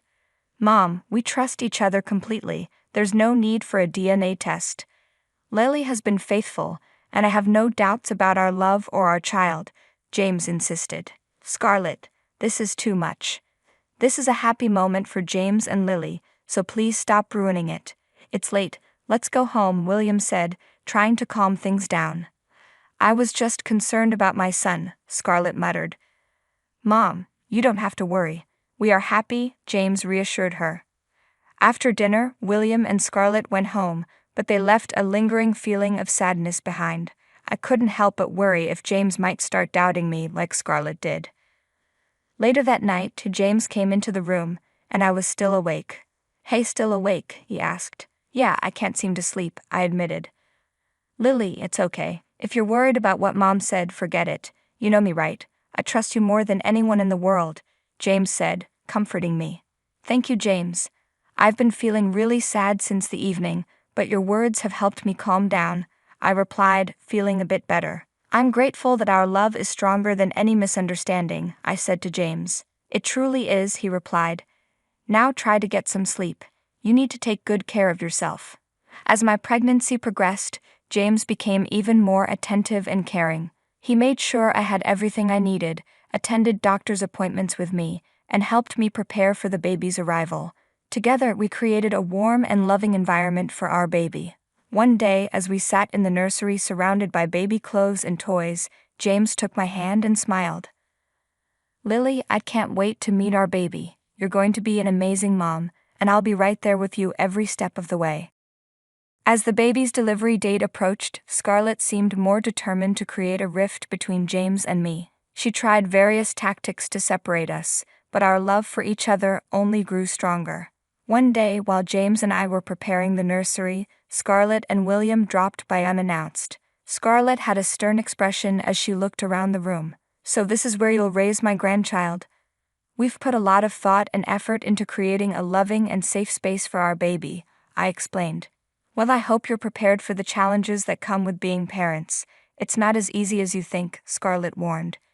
"We understand, Scarlett.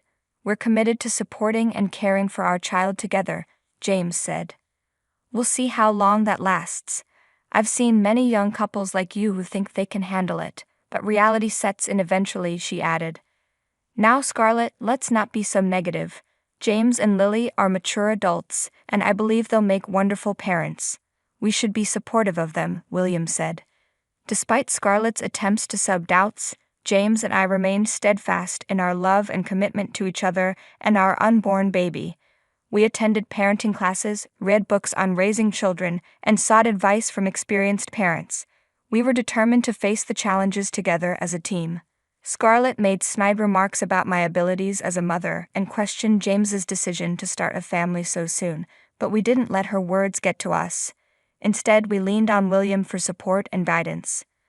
On the day of the delivery, Scarlett visited the hospital, but her attitude remained distant. As I labored in the delivery room, James held my hand, providing strength and support. After some time, I gave birth to a beautiful baby boy. James and I were overjoyed. "Oh my God, I can't believe we are already parents," James said. "The baby has your beautiful eyes and your nose." We looked at each other with so much love, imagining a beautiful future for our baby. "Shall I call Mom and Dad?" James asked. "Yeah, sure. They will be so happy to meet their grandchild," I replied. James brought William and Scarlett into the room. William held the baby and was overwhelmed with joy. "This is how I held you for the first time, James. He is so cute. Congratulations, Lily and James." James and William hugged, and then James handed the baby to Scarlett. She looked at the baby and then said, "This is not my son's child. I told you, James, Lily is cheating on you." I froze, processing what Scarlett had just said. A minute ago we were so happy, and she shattered it in a second. "Mom, enough is enough. If you don't want to share our happiness, at least try not to spoil it. I've been telling you since the beginning, your doubts are baseless and hurtful," James said firmly. "Scarlett, how could you say something like that? We were so happy, and you just ruined this precious moment for us," I added, feeling devastated. "Scarlett, this is not the time or place for such accusations. Lily and James just became parents, and we should be celebrating this joyous occasion," William said, trying to calm the situation. "You keep quiet, William. There is still time, James." Do the DNA test and throw this girl out of your house, Scarlett demanded. Enough. That is not how you should behave. Lily is your daughter-in-law, and she deserves respect, especially during such a special moment. This is our grandchild, and we should be supporting them, not causing more trouble, William shouted at her for the first time in years. William had never been this angry before. He firmly grabbed Scarlett's hand and pulled her out of the labor room. What were you doing inside? He demanded. Leave my hand first, Scarlett retorted. I'm just saying what is right. Right? Oh, so you know what is right? William shot back. Do you even remember what you've done in the past? You have no right to blame others. Dare you to bring that up again? This is about my son. Why not? William continued, his voice filled with hurt. You still haven't realized your mistakes. Let me remind you. When I was constantly struggling after our marriage, all I could do was feel neglected, and you shamelessly cheated on me with my best friend. There's no need to bring that up again, Scarlett replied, her voice trembling. Why not? You still don't care about the consequences of your actions. When I discovered the truth, I was devastated. It was a difficult time for me as I confronted the painful reality of your betrayal. The trust we had was shattered. At least don't break the trust between James and Lily. Scarlett's face fell. She was silent, her head bowed. William's words had cut deep. Despite the immense hurt and anger, I decided to give our marriage another chance. I believed in forgiveness and thought you would change, learn from your mistakes. I think that was my biggest fault. You haven't changed a bit. You're still selfish and jealous. Lily has supported James through everything, but you can't stand to see them happy together. Don't you understand? Scarlett cried out. She's stealing my son. Can't you see how much James listens to Lily? He's even started talking back to me. It's not because of Lily, it's because of you. William said, his voice full of frustration. Take a good look at yourself. Lily is the most pure-hearted girl, always trying to keep the peace. But you're the troublemaker. Enough. Scarlett started crying, realizing the mistakes she had made in the past. Scarlett, I don't want to see you in pain, William said, softening his tone. But you need to understand that James is an adult now. He has his own life, and Lily is a crucial part of it. She loves him dearly, and he loves her back. We should be happy for them and support their happiness. I know, William. I'm sorry for my behavior. I don't want to lose James. He's my only son, and I'm scared I'll be left all alone. You won't be left alone, Scarlett. We're a family, and I'll always be here for you. But you need to respect James's choices and let him live his life. Okay, Scarlett whispered, wiping her tears. Let's go inside. I want to apologize to them. When they returned, Scarlett was still crying. I'm sorry, Lily. I've made a huge mistake. I'll never do this again. I was just so scared of losing my son that I didn't realize I was being selfish. Honestly, I was furious at Scarlett, but seeing her cry melted my heart. I could see that all she did was out of love for her son, and as a mother myself, I decided to forgive her. It's okay, Scarlett, I said. I understand. Let's forget about the past and start a new journey. Thank you so much, Scarlett replied, her voice choked with emotion. You've done me the biggest favor. Can I see the baby? Of course. Look at your grandson. He's eager to meet his grandma. Scarlett smiled and reached out to take the baby, but James shouted from behind, Do not touch our baby. What's the problem, James? Are you mad at me? I've apologized to Lily and realized my mistake. She's right, James, I added. She realized her mistake. Let your mom see her grandchild. Mom. James's voice was cold. I'm ashamed to call her that. What are you talking about? Scarlett asked, her voice trembling. I've heard everything. The conversation between you and Dad, James replied. Scarlett's face turned pale as she realized James had overheard their argument. William was equally shocked. The truth they had kept hidden for years was now out in the open, and that too in front of James. James, it's not what you think. I regret my mistakes. Your dad and I have moved past them, Scarlett tried to explain. Dad's heart is big. He forgave you even after you caused him so much pain. But I can't do that. At first, I thought you were just insecure about Lily, but I was wrong. You're selfish and manipulative. This woman cannot be my mom. James, I know this is a lot to take in, but please try to understand that we all make mistakes.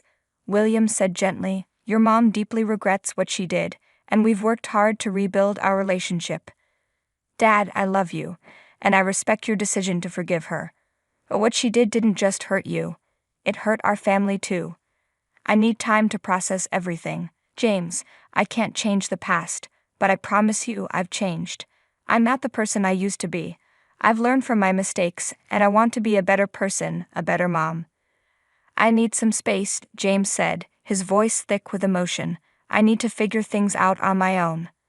Okay, I understand, Scarlett replied, her voice breaking. Just know that I love you and I always will. James walked away, leaving Scarlett and William with heavy hearts.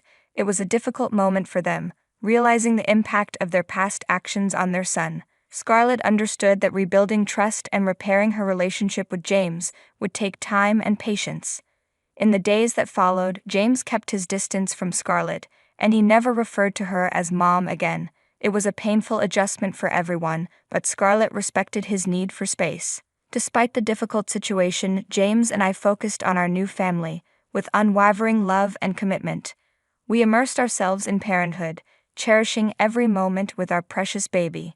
His birth brought us even closer, and now we're embracing the joys and challenges of raising our little one as a team. Hi everyone, I'm Maxine, and I'm 30 years old. This post is about my very annoying mother-in-law, Kayla, and how I got back at her. I grew up in a modest family. My mom raised me mostly on her own because my dad was always working. He had a low-paying job and worked hard just to make ends meet. From a young age, I was great at school, which helped me earn a full scholarship to college. I left home, rented an apartment near campus, and shared it with 4 other girls. I worked part-time at a cafe to cover rent and basic needs. I was determined to get a good job after graduation. I wasn't very attractive, so I didn't get much attention from boys, and I wasn't looking for love. But then Fred came into my life and changed everything. One day, I was working at the cafe when I was asked to take Fred's order. Good evening, sir. May I take your order? I asked. No, but you can take my number, he replied. Yeah, no thanks, I said. At least give me a chance, Ginger girl, he said. First of all, sir, my name is Maxine, not Ginger. If that was a joke, it didn't work. Now, may I take your order? I asked. 1 coffee, please, he said, and then added, Oh, Maxine, can you draw a little heart on it? I couldn't help but blush at Fred's comment, though I kept a straight face while serving him. The next day he was back, and soon he became a regular at the cafe, always insisting I serve him. My coworkers joked that he was my boyfriend, even though I denied it over and over. One day, after a lot of teasing from my coworkers, Fred came in, and I was already annoyed. I wanted to prove to them that Fred wasn't my boyfriend, so I went to his table, looking angry, and asked, What do you want? The usual, he said. No, I mean, what's the deal with you always asking me to serve you and drawing hearts? What's going on? I demanded. I want dinner, he said. We don't start serving until 8, I replied. No, Ginger, I mean with you, he said, and the rest is history. The nickname Ginger stuck, and so did Fred. I said yes to that dinner, and things fell into place. We started dating and moved in together. I found out that Fred's dad is a millionaire, and Fred is his only son. He wanted to introduce me to his parents, but I asked him to wait until I had a job. After graduating, I got a job as a sales manager and quickly made a name for myself. I was earning well and felt confident about meeting Fred's parents. When I told Fred I was ready, he warned me that his mom was very protective and not to take anything she said to heart. I thought I could handle it, but I had no idea how toxic Kayla would be. One Sunday morning, we went to meet Fred's parents. We drove up to their huge mansion, which would have amazed little Maxine. It was like a princess fantasy from my childhood. I felt nervous as we walked through the grand hall to the dining room, where Fred's parents were waiting. Kayla and George were sipping wine when we sat down. George poured me some wine before I could decline, and then the conversation took a turn for the worse. So, my dear, what was your name again? Kayla asked. Maxine, ma'am, but you can call me Max, I replied. Yes, sorry, Maxine. I can hardly remember the names of all the girls my son brings home. You wouldn't believe how many gold diggers are out there throwing themselves at my son, she said. I believe that might be true, ma'am, but I'm not one of them, I said. Well, you wouldn't admit it even if you were, she replied. Mom, that's enough, Fred interrupted. What is enough? I don't think I've said anything wrong, she said. Mom, you're insulting me. I'm no gold digger, I said. I'm one of the top executives at one of the best companies in the country, Kayla said. So you think you're just a corporate worker who recently got money and my son is your backup plan if your career doesn't work out.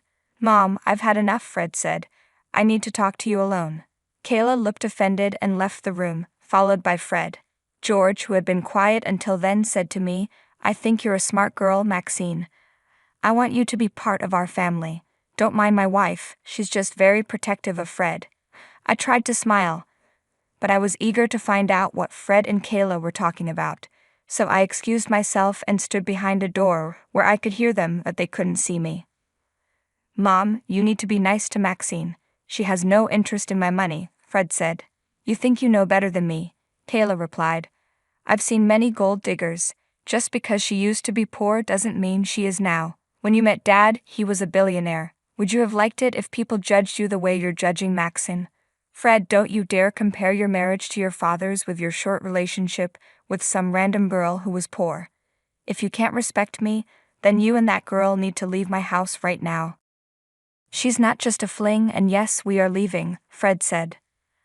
I heard angry footsteps coming my way, so I quickly went back to the table and pretended to drink my wine. Soon, Fred came in and told me to get my coat because we were leaving. He said we could get food on the way home. I didn't say anything, just nodded. I was on the verge of tears. The drive home was very quiet. Fred was deep in thought, and I was sniffling. I felt hopeless. I'm usually optimistic, but this situation was too much. I didn't know if Fred would have to choose between me and his family, and I really wanted his mom to like me. We stopped for pizza on the way home and had an early dinner. Afterward, I asked Fred if we should stop seeing each other. Fred looked shocked and took my hands, saying, Maxine, nothing can stop me from seeing you, not even my mom. You can't get rid of me now. This is meant to last. I felt like a little girl who had just received a wonderful gift. Fred was incredibly sweet, and I think he worried I might leave him because of his mom. I had no plans to leave, and I hoped that someday I would win Kayla over. I now realize I was naive back then, but I've learned a lot since then. A few months later, Fred proposed, and I said yes. He suggested we elope, and we did. It was an adventurous and romantic experience. Later, Kayla insisted on a formal wedding because she didn't want to lose face with her friends. I insisted on paying half of the wedding costs, even though Fred wanted to cover everything. The wedding was a beautiful event, but as I walked down the aisle, I wished my father could be there. He had passed away a few years earlier. While walking down the aisle, I suddenly saw Kayla in a long white dress. I felt like running away because I knew she was determined to never accept me and would try to ruin our marriage at every chance. But then I saw Fred's smiling face and went through with the wedding. Throughout the ceremony, Kayla did everything she could to make me feel left out. She wanted family photos without me and made sure Fred and I didn't sit together at the reception. She also talked badly about her so-called friends behind their backs, criticizing their appearance and pretending to be nice in front of them. I was shocked at how two-faced she was. She seemed obsessed with everyone's jewelry, dresses, and looks, and tried to outshine everyone, including me, the bride. I was emotionally drained after the wedding and slept for 12 hours straight. Fred was understanding and supportive, but dealing with Kayla after marriage was exhausting. She constantly criticized my appearance, even pointing out my wrinkles and comparing her youthful skin to mine. I dreaded her visits and tried to stay at work longer to avoid her, but she used that against me too, saying I was neglecting Fred for my own selfish reasons.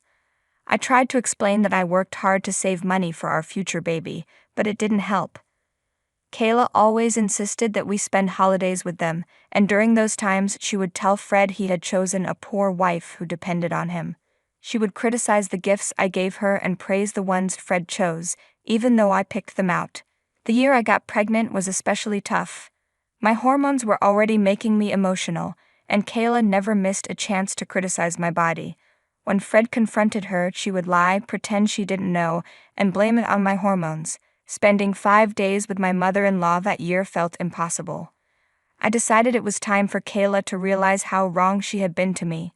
I wanted to address this before the baby was born, because I didn't want him growing up seeing his grandma putting down his mother with shallow comments about her appearance. I didn't want him to develop a shallow mindset like hers. So I took matters into my own hands. I started spending more time at the Pearson mansion, putting up with Kayla's jabs as part of my plan for revenge. I pretended it was because I wanted our child to have a strong bond with his grandparents.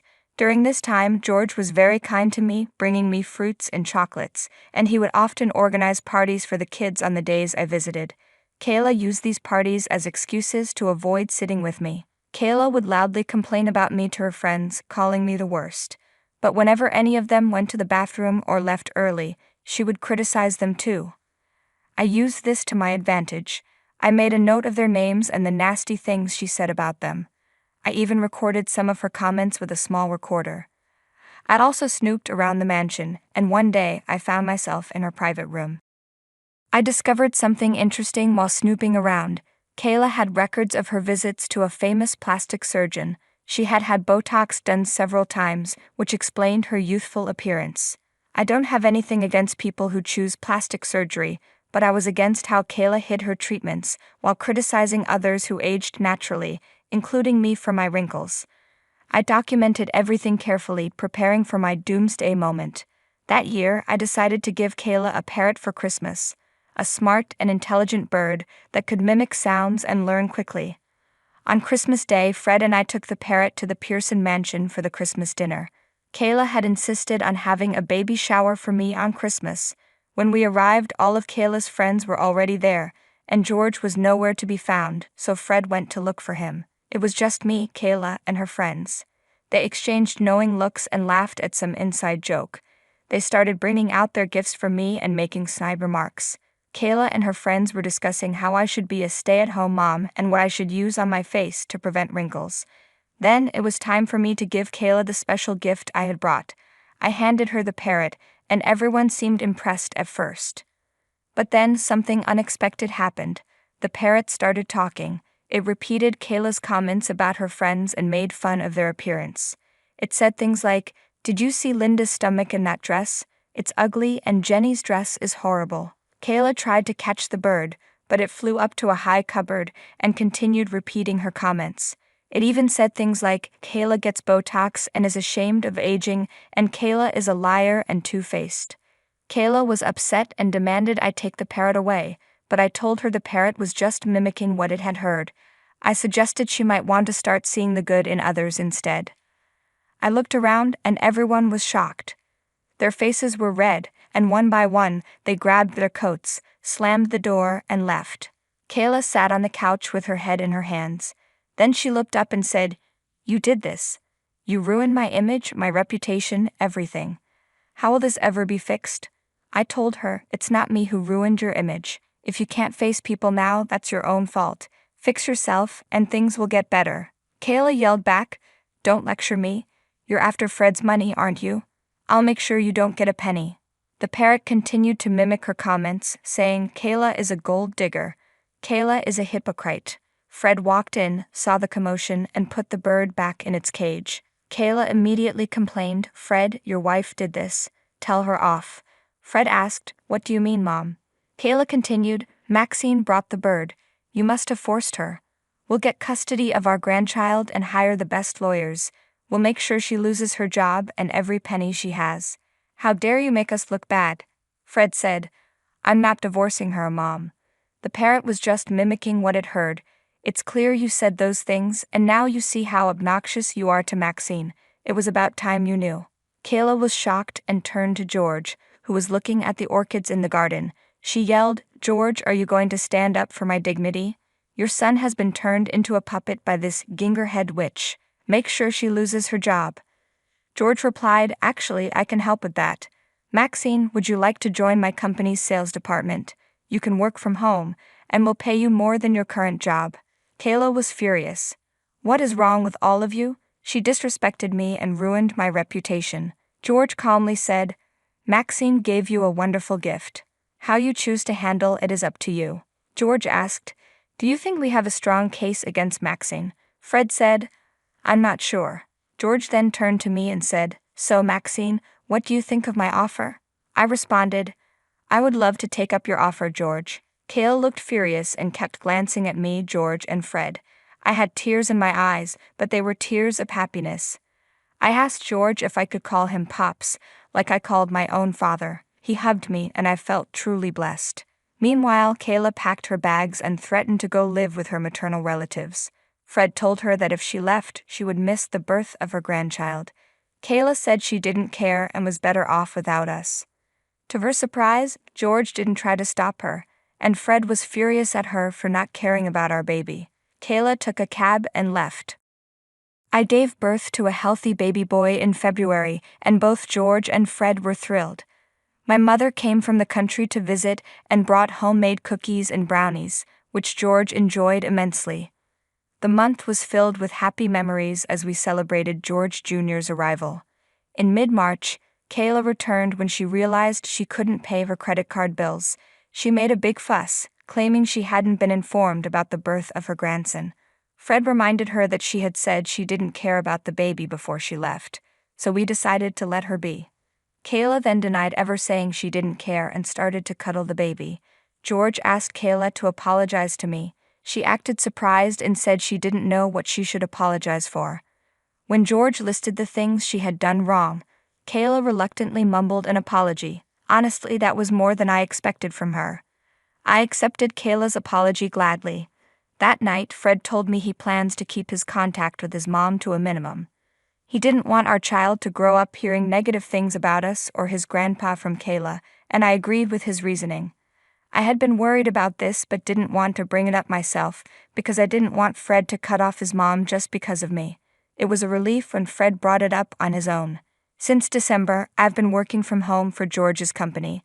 I think I've been doing a good job managing the sales department. George says I've done excellent work, but I'm not sure because he tends to hype up little things. Still, the company's sales doubled, and George was very impressed. He asked me when I could start working from the office because there's a promotion waiting for me. I thought George's offer was a joke until I joined him in the conference room. He announced that he wanted to make me a partner in the company. I was overjoyed. We've enrolled our baby boy in preschool, and things are peaceful now that Kayla is only a minor part of our lives. Life is great. I was planning a trip with my in-laws and decided to call my son, Anthony, to see if he had any plans. I'm going to practice, he said. You all should go and have fun. Isn't this trip a bit unusual? Are you okay, Mom? Anthony asked. I'll manage. I'll bring you back a souvenir. Work hard at your practice, I replied. My son, Anson, has always loved running marathons, just like me. He even got a college scholarship for it. Even though his college is nearby, he lives in the dorms to save commuting time and only comes home during mom holidays. I knew he couldn't join us on the trip, but I wanted to ask anyway. His answer was just what I expected. My name is Flora. I'm 46 years old and work full-time. My husband, Steve, is 4 years older than me and used to be my boss. He's a capable man, and I respect him. After we got married and had our son, we were a happy family. But over time, our relationship started having problems. The main reason was my husband's parents, especially his mom, who didn't like me from the beginning and often bullied me. At first, Steve defended me because we lived far from his parents, so we didn't see them often.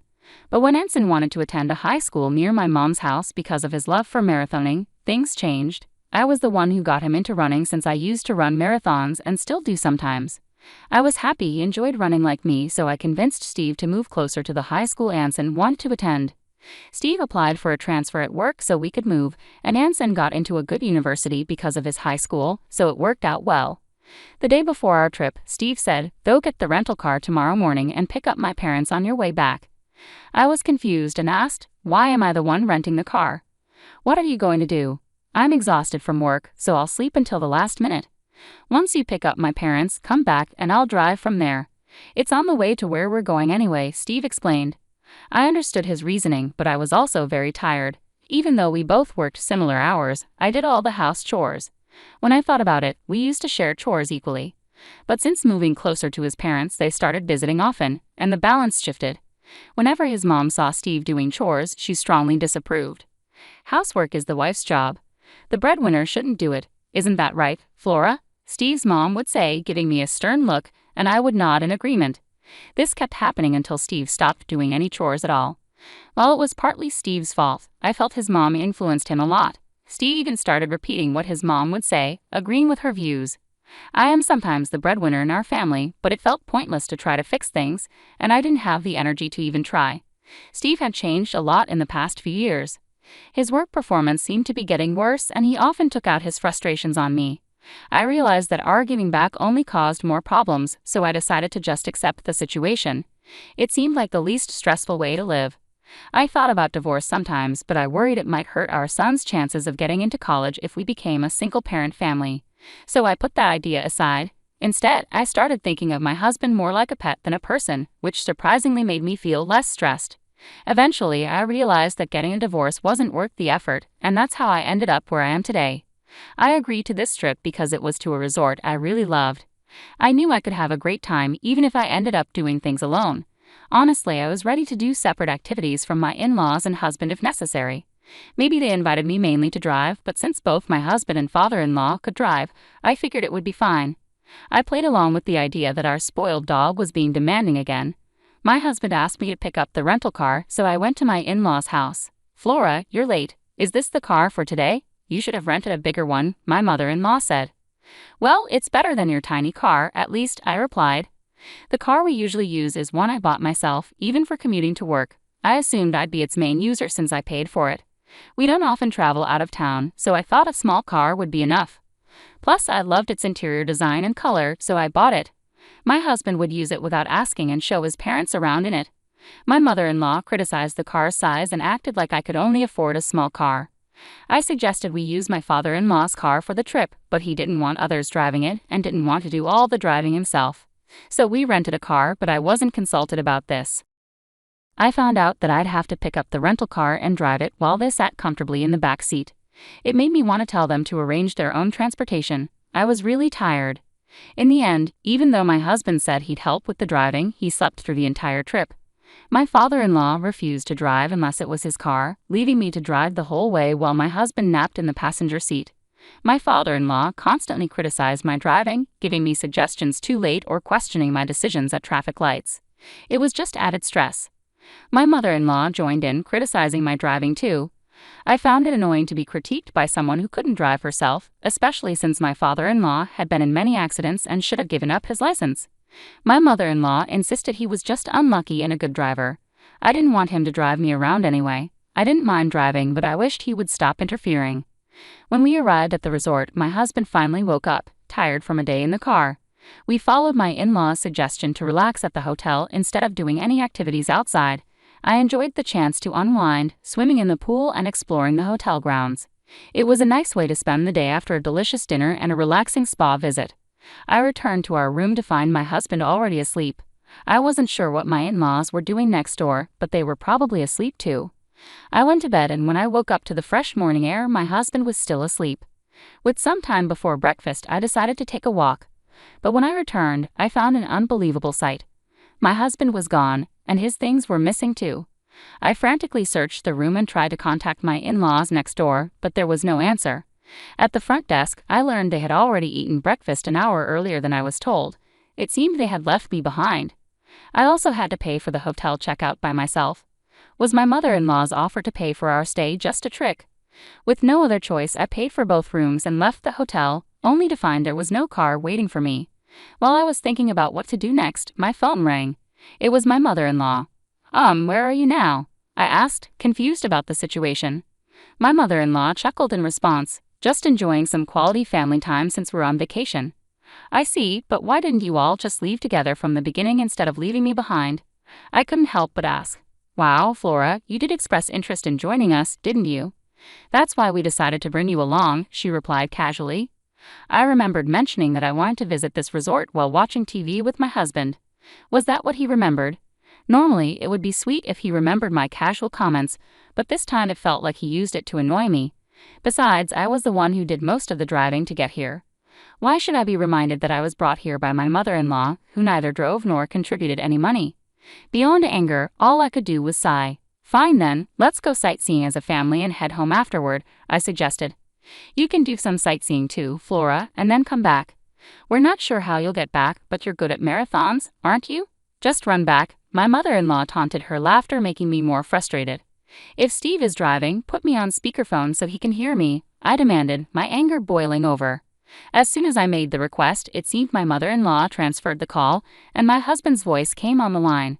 Good morning, you were eager to come here, weren't you? Take it easy today, but remember we have laundry from the trip to tackle. Make sure it's washed by tomorrow morning, he said cheerfully. But any warmth I once felt for him had disappeared. Do your own laundry, I replied sharply. Hey, that's not a nice way to speak. As the breadwinner, I'm advising you to relax today. You should be thanking me, he replied. Oh, the breadwinner? Don't worry, this will be the last time we see each other since you've mostly just seen me when you're asleep, I said, making it clear that I was serious. What do you mean? He asked, clearly puzzled. We need to head back home today. There's laundry and house cleaning waiting for us, my husband declared. Yeah, that's exactly why I'm not going back, I responded firmly. What do you mean? His voice quivered with uncertainty. I'm filing for divorce. Remember 6 months ago when you told me you met your soulmate, your childhood friend, and you were planning to marry her? The one who moved back to your hometown after her divorce? I reminded him, feeling the surge of emotion. About 6 months ago, I sensed something was wrong and confronted my husband. He confessed he had reconnected with his childhood friend and believed she was his true love. He wanted to divorce me and marry her to support her and her child as a single mother. He even gave me pre-filled divorce papers, but I couldn't bring myself to end our marriage. We didn't speak for days until he realized he needed my help with household chores. Eventually, he asked me to forget what he said, but I couldn't, so I started gathering evidence of his cheating. I wondered if Steve had planned this trip to try to win me over. This conversation happened about 3 months ago, shortly after I quit my job. As I shared my thoughts, I could hear the surprise in my in-laws' voices on the other end of the speakerphone. It seemed this was the first time they were hearing about their son's resignation.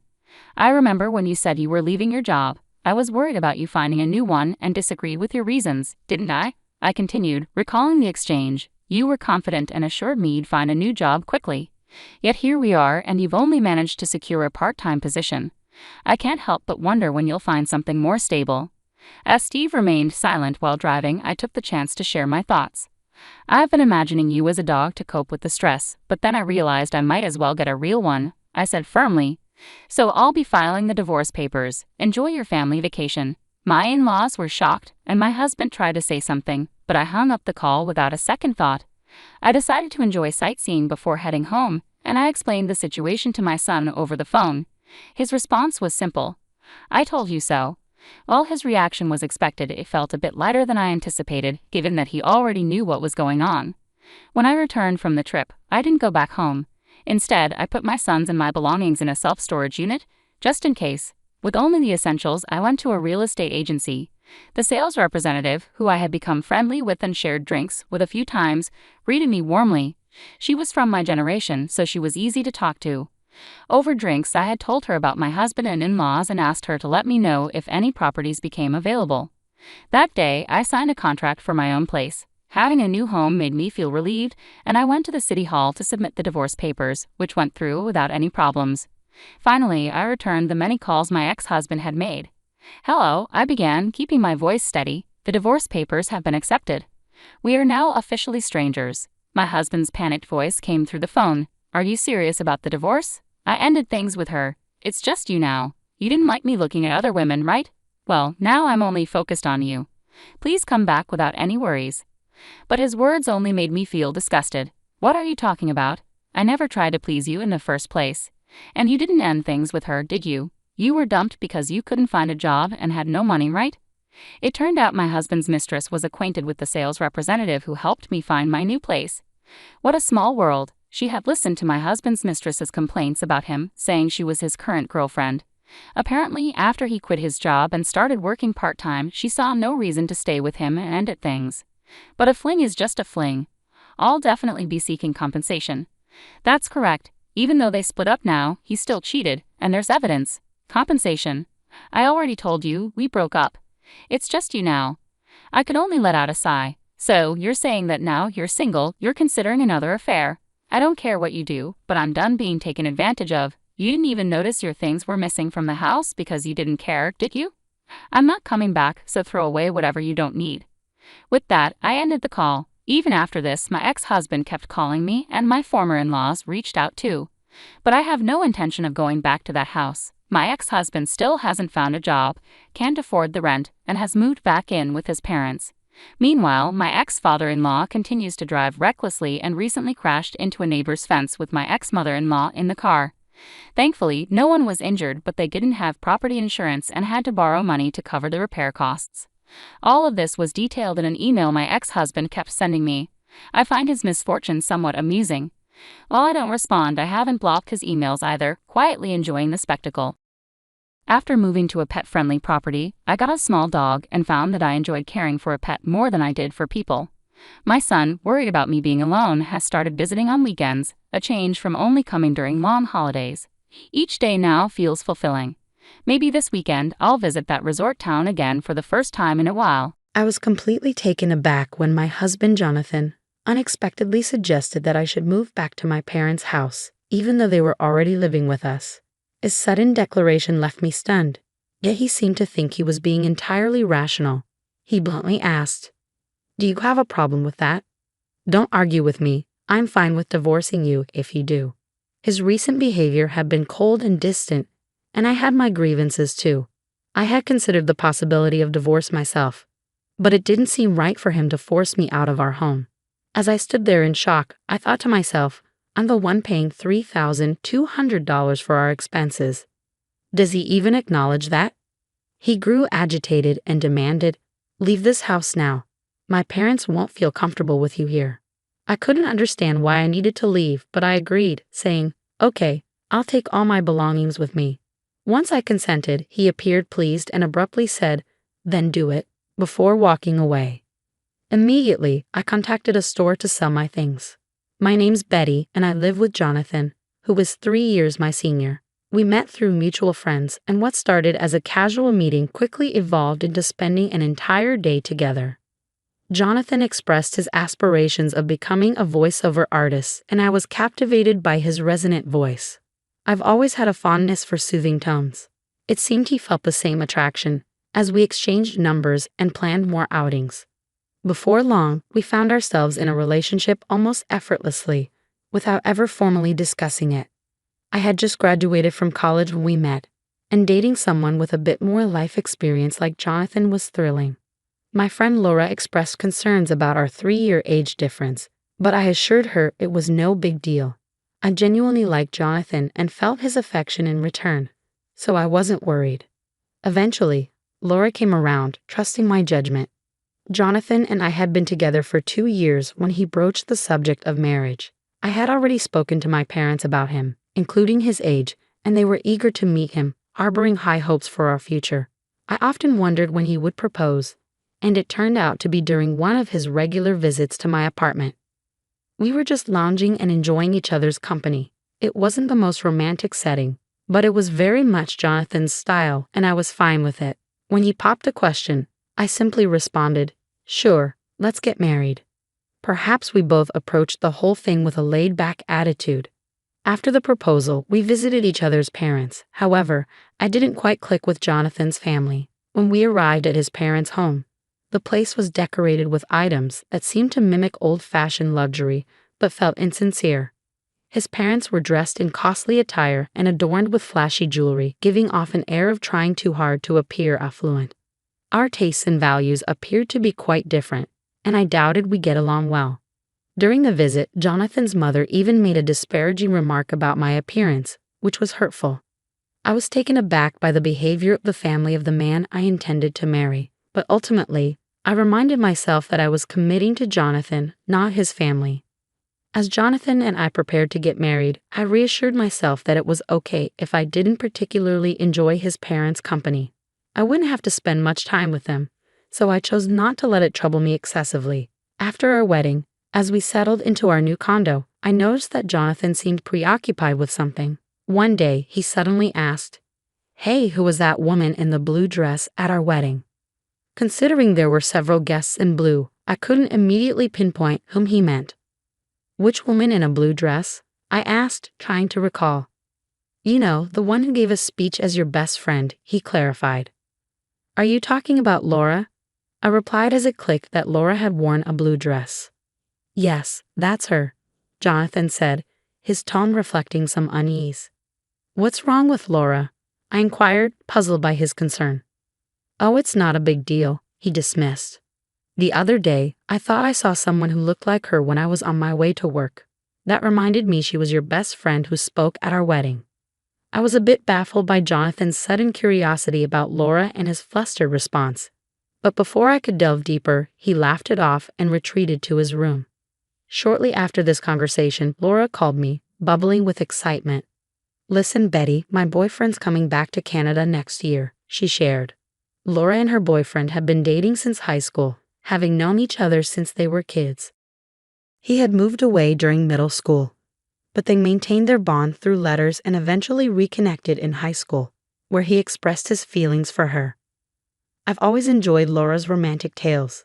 Despite her boyfriend working at an international branch for a few years, they managed to keep their relationship strong and connected. Well, do you think he might propose once he's back? She pondered excitedly. And then you guys will get married, I exclaimed, half teasing. Laura laughed and responded, Oh, Betty, you're always jumping to conclusions. Just make sure to invite me to the wedding. I promise I'll give another heartfelt speech. Of course, after the beautiful speech you gave at my wedding, I need you to do the same at yours. Just don't set the bar too high, I replied. We chuckled together as we sipped our tea, enjoying the ease and trust that flowed through our conversation.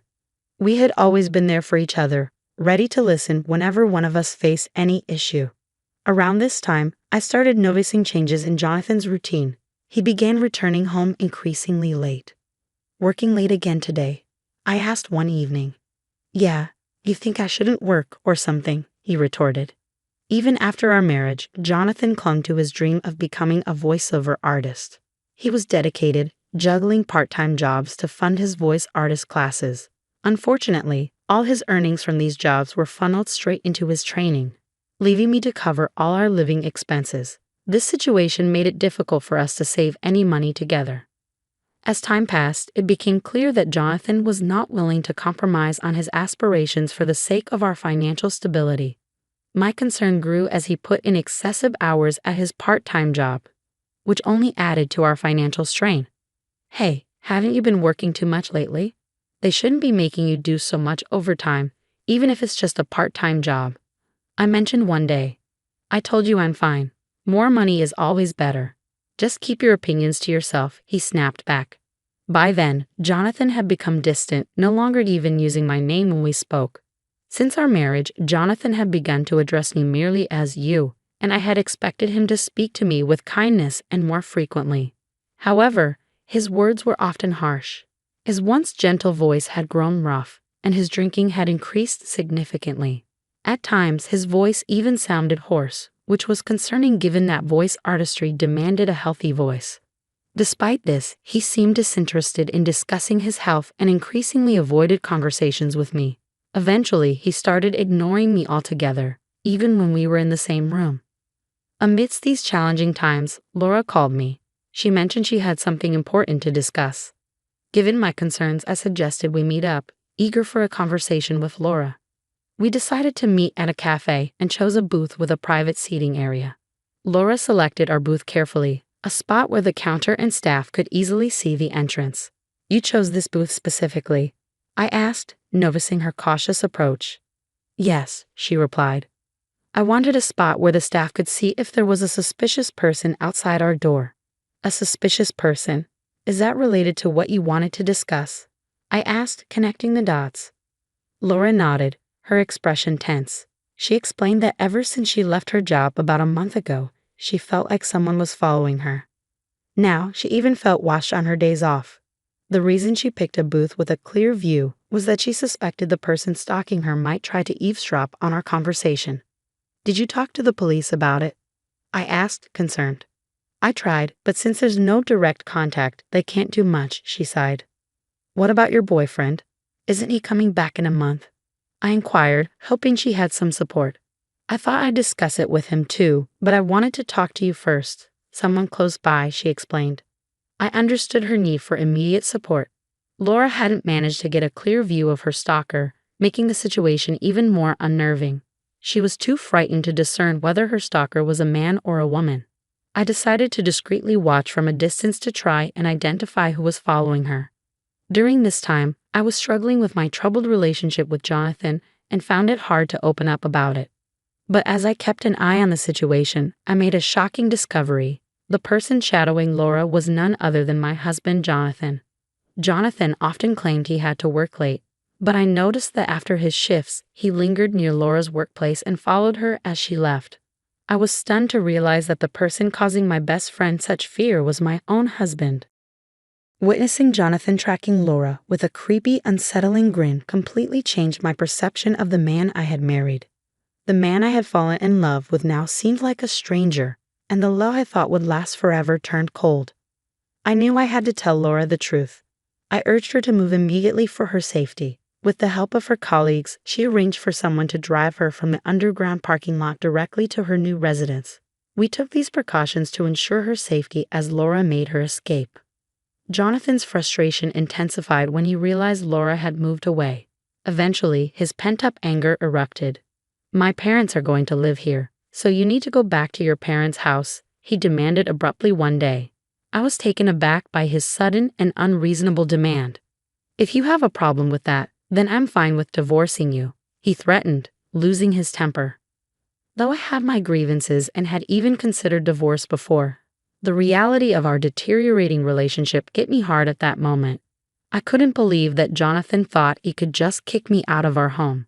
After all, I was the one paying $3,200 for our monthly expenses. I wondered if he even remembered that as I gave him a skeptical look, but he just snapped, "Just leave already. My parents can't move in if you're still here." "Why do I have to leave?" "I don't understand at all," I replied, frustration building.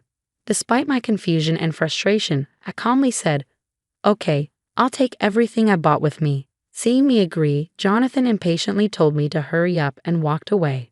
I immediately contacted a local buyback service, and the next day, they arrived at our apartment. At first, Jonathan smirked, thinking I was simply packing to leave. However, his smirk faded into shock as he watched the workers evaluate all our furniture and appliances. Once they finished, except for the items in Jonathan's room, a staff member handed me a quote. "The total value is $299,000, they said. I quickly signed off. "Okay, sell it all." Suddenly, Jonathan snapped back to reality and grabbed my arm. "Why are you selling everything? My parents are going to live here. How can they if there's no furniture?" I shook off his grip and countered, "What do you mean? When we got married, you told me you were broke because you were paying for your acting classes. You asked me to handle the rent, furniture, and living expenses. I never knew you were that broke. I feel deceived. Remember the $3,200 I've been covering every month? From now on, you'll pay that, and with your parents moving in, I bet it'll be even more." Jonathan went pale, realizing the gravity of the situation. He attempted to regain his composure quickly. "You thought talking about money would make me cancel the divorce? Who do you think you are? I've already gotten close to a rich lady," he said, striking a pose. I remembered how Jonathan had been following Laura recently. If he considered that getting close, then his perceptions were deeply flawed. Laura, who came from a wealthy family, her grandfather, a businessman, and her father, his successor, never flaunted her wealth. She lived just like me and our friends, not judged by her family's wealth. Yet it seemed Jonathan had learned of Laura's background and saw her as a better match, thinking perhaps that wealth made one person preferable over another. This notion infuriated me, but I knew Laura would never be interested in Jonathan. She had been with her high school boyfriend for years, and he was due back in the States soon with plans for them to marry. When I mentioned that Laura felt uneasy because someone had been stalking her daily, Jonathan was taken aback upon hearing that Laura found him creepy and that they weren't close. "I always walked Laura home," he protested. "You're lucky I didn't call the police," I replied sharply. "But I didn't know she had a boyfriend. He's been away. She picked me over someone she doesn't know." Jonathan tried to justify, misunderstanding their relationship. "They've been writing letters since they were kids and talk almost every day. And unlike you, who's only had part-time jobs, her boyfriend is successful. Even her dad likes him," I pointed out. Jonathan looked profoundly sad as I laid out the facts. It was clear that his delusions about forming a relationship with Laura were just that, delusions, and reality was setting in hard. As people arrived to take our belongings, he appeared somewhat relieved. "I guess you're all I've got now. You'll always support my dream of becoming a voiceover artist, won't you?" he asked, trying to seem unfazed. I responded with a steely gaze. "Sorry, I've already begun divorce proceedings. We should communicate through our lawyers from now on," I said coldly. Jonathan, perhaps thinking I still had feelings for him, clung to me. "Don't say that.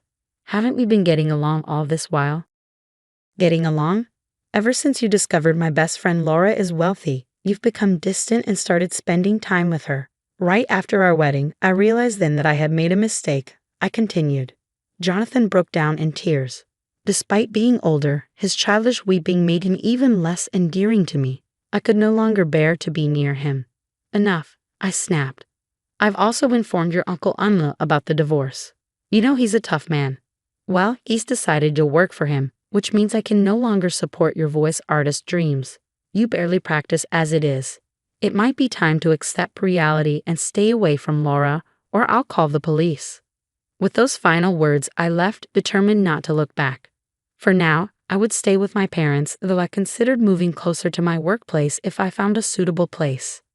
Meanwhile, Jonathan ended up working for his uncle as predicted.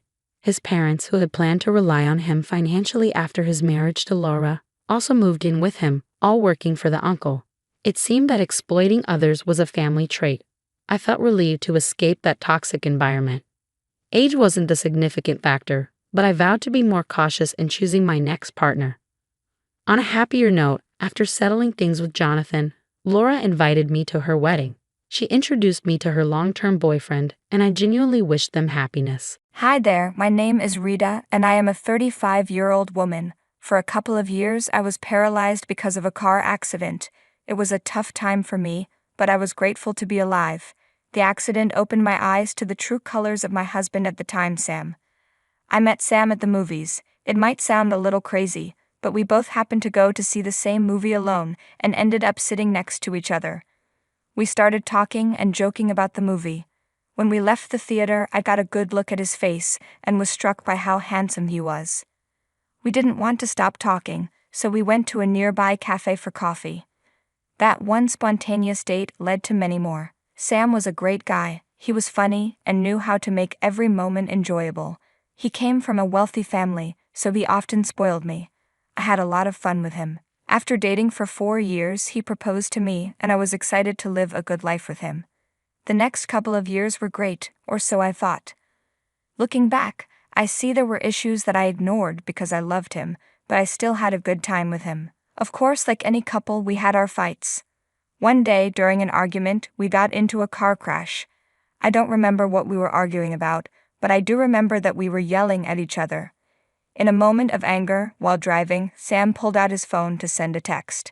He took his eyes off the road and lost control of the car. The next thing I knew, we were driving into a divider, and then I blacked out. When I woke up, I saw Sam sitting by my side, looking beat up. It turns out I had been in a coma for about 2 weeks. My parents had also been taking turns sitting by my side, although there was some tension between them and Sam.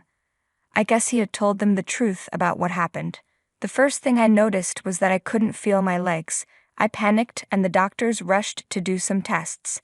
They told me I was going to be paralyzed. I was devastated and inconsolable for a while. I felt like my world was ending. I stayed in the hospital for a few more weeks before I was sent home. I was still taking medicine for my other injuries, and the meds made me feel sleepy. I needed a lot of care, and Sam was barely there for me. I tried not to let it bother me, but it did. I spent a lot of time in the bedroom, and one day I wanted to sit in a living room to watch TV. When Sam got home from work, I asked him if he could carry me to the couch. "Hi, my love, how was work?" I asked. "It was so tiring.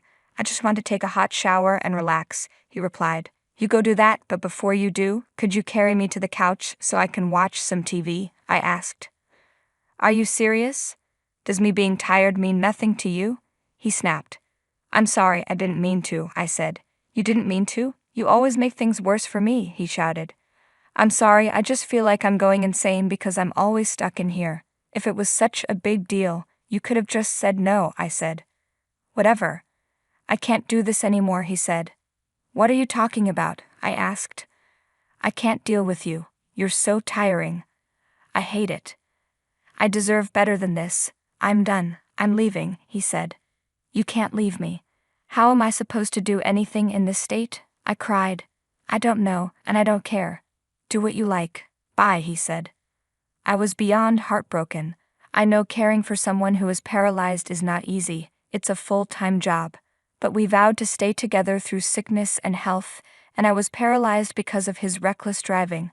I know he hadn't been great whenever I was sick. He would leave me to deal with my sickness alone. I remember one time when I got pneumonia and needed to be hospitalized. He conveniently had a business trip right when I started showing symptoms. When I called him because my symptoms got worse, he said he wouldn't come back. I don't even know how I got to the hospital on my own, but as soon as I got into the ER, I collapsed. I was hospitalized for 3 weeks, and not once did he call to check up on me. When I finally got better and was allowed to go home, Sam came back. We had a huge fight, and he didn't even apologize. Looking back, I should have left him right then and there, but I thought it was something I could get over. I didn't want to let go of him. I guess it's true that love can blind people. I managed to fall asleep that night.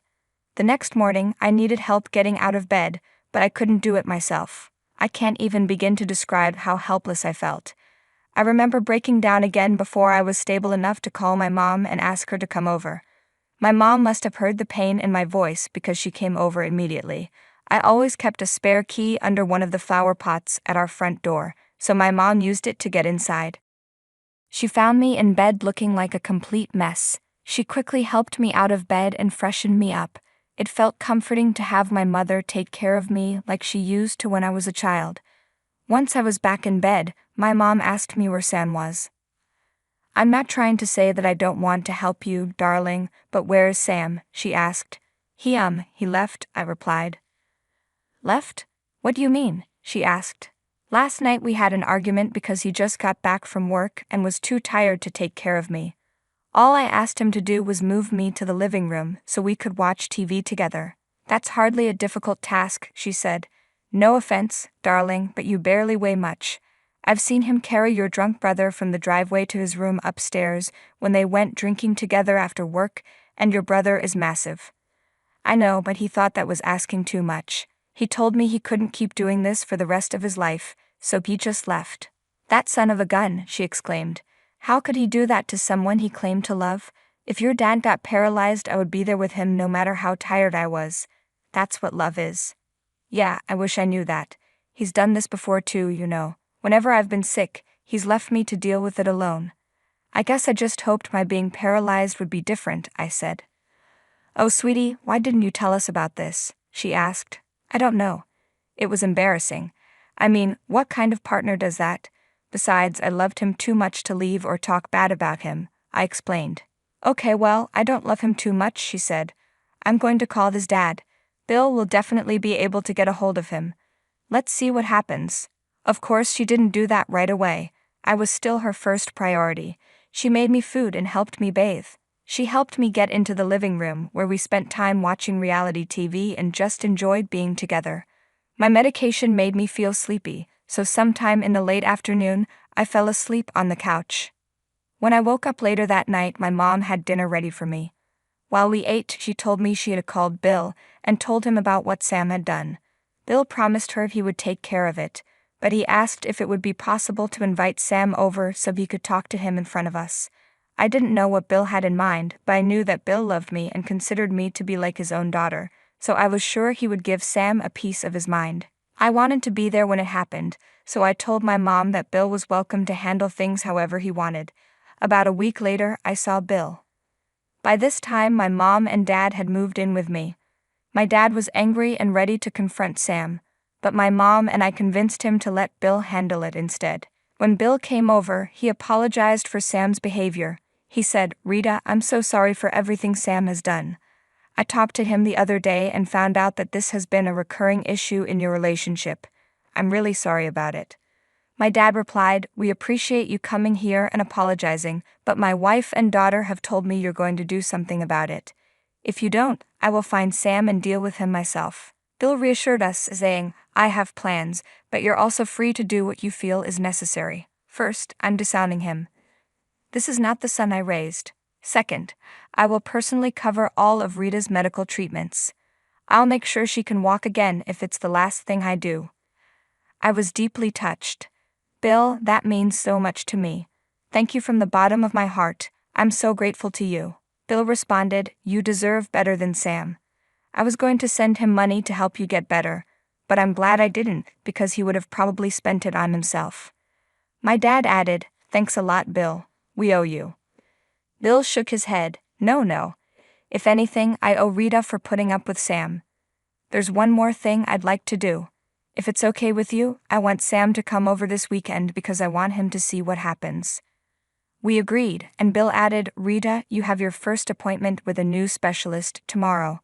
I'll send someone to pick you up and drop you off. Don't worry about a thing, I'll take care of you. After Bill left, my parents and I were speechless. How could a man as kind as Bill have raised someone like Sam? My life was about to change again, but this time it was for the better. I was, and still am, so grateful to Bill for everything he did for me. The next day my mom went with me to the doctor. After some tests, the doctor told me that my injury was treatable. He referred me to the best physiotherapist and told me to start therapy as soon as possible.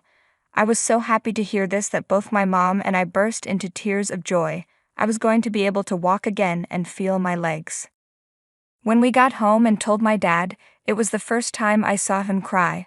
We were all so happy. The rest of the week, I went to physiotherapy.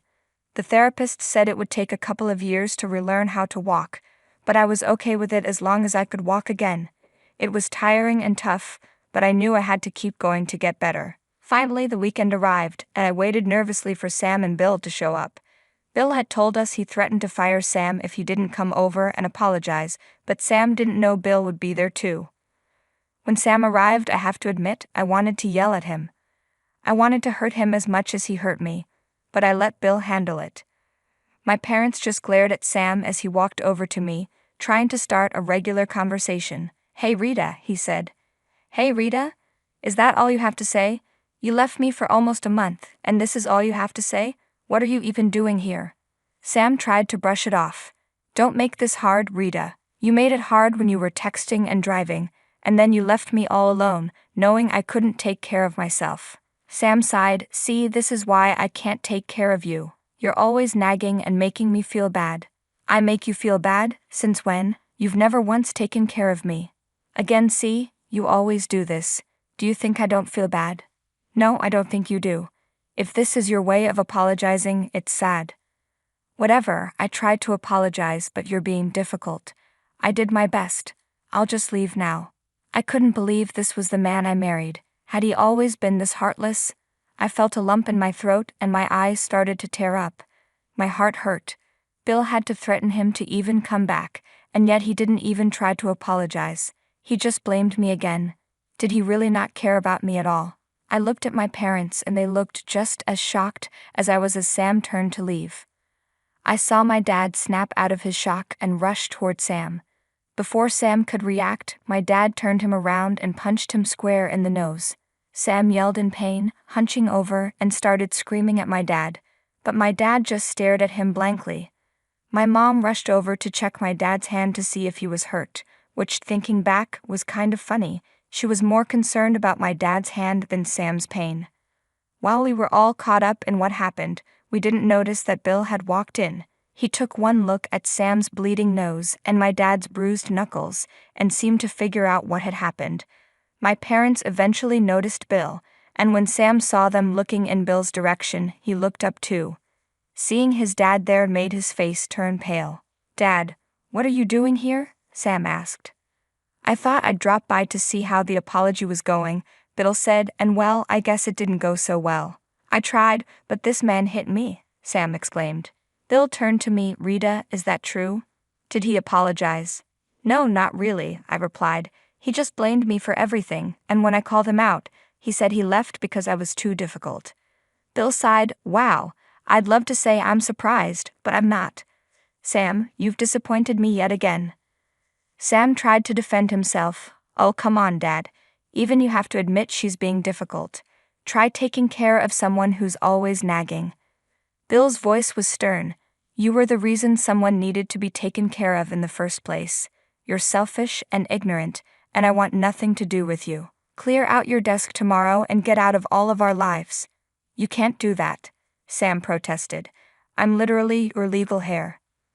Bill then threw some papers in Sam's face. Confused, Sam caught them and quickly scanned over the documents. His face turned even paler. You can't disown me, Sam said in shock. Yes, I can, Bill responded. I'm so disappointed in you that just the sight of your face makes me angry. Your mother would have been ashamed of you. Sam's voice broke. How can you do this to me? I'm the one who's heartless. Bill didn't hold back. You were the one who abandoned your paralyzed wife after causing the accident that led to her paralysis. I said I was sorry, Sam cried out. No, you didn't, Bill retorted, and you're not going to get anything from me or Rita. Sam sneered. What could I possibly get from Rita? Bill answered calmly, every one of my assets will go to her when I die. What? Sam said, stunned. She's been so strong and has dealt with you for so long. It's the least she deserves, Bill explained. Sam turned to me in anger. This is all your fault, Rita. You just had to open your mouth. Now look at what you've done. Are you happy? I am, I said firmly. I am very, very happy. You deserve nothing less than this. Now get out of my house. Sam tried to argue, but none of us listened. Eventually, he stormed out, yelling curses at us as he left. Once he was gone, I finally breathed a sigh of relief. My nerves started to settle down, and I turned to Bill. Are you serious about transferring all your assets to me? I asked, knowing that Bill's assets were worth millions. He nodded. I am. I was shocked but also incredibly grateful. I tried to tell him he was going too far, but he assured me I deserved it. He also told me there was an opening in his company and that the job would be mine if I wanted it. He said I could work from home until I was able to walk again. Needless to say, I was a mess of tears, overwhelmed with gratitude. Over the next 3 years, I officially divorced Sam and stuck to my therapy. In 2 years, I was able to walk again, though my legs still felt weak if I stood too long. But after another year, I was more than healed. I took up Bill's offer and worked at his company. I found myself enjoying life for the first time in a long while. I was doing well in every aspect of my life, and nothing could bring me down. As for Sam, I happened to run into him at a grocery store. He looked haggard, very skinny, and like he hadn't slept in a long time. He recognized me, and I tried to walk away, but he approached me.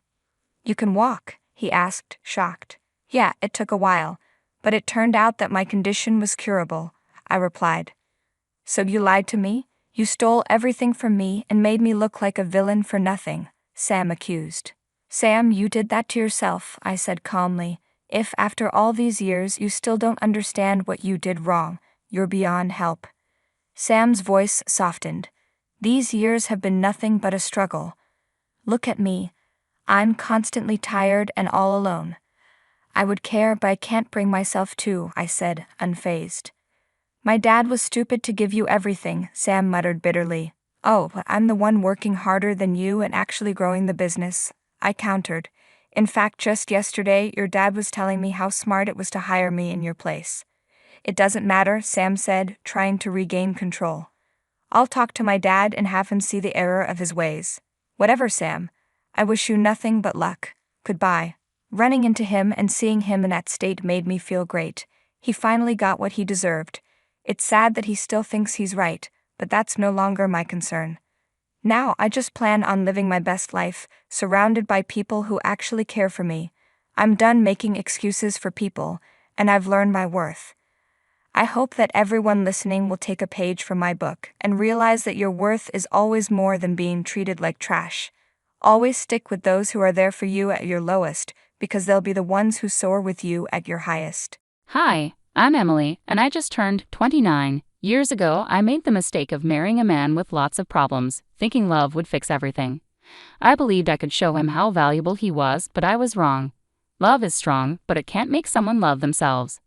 I'll call my ex Joseph. He was obsessed with making his parents happy. It wasn't just a normal desire to please them. It was an overwhelming need for their approval that influenced everything he did. Joseph's parents, who all call Mr. and Mrs. Ellis, didn't really care about his life, which made him desperate for their attention. It was sad to watch, and I quickly realized I couldn't fill the emotional void left by his parents. To make things worse, Joseph had a terrible habit of spending our savings on things his parents wanted. He bought them extravagant gifts, vacations, and other unnecessary stuff. Our money seemed to flow directly to Mr. and Mrs. Ellis, and their lack of appreciation made it even more frustrating for me. This reckless spending was a constant source of arguments between us. It felt like I was competing with his parents for his attention, which drained our marriage. Despite all the problems and constant arguments, I still cared about Joseph. I hoped he could free himself from his parents' unrealistic expectations and find happiness within himself.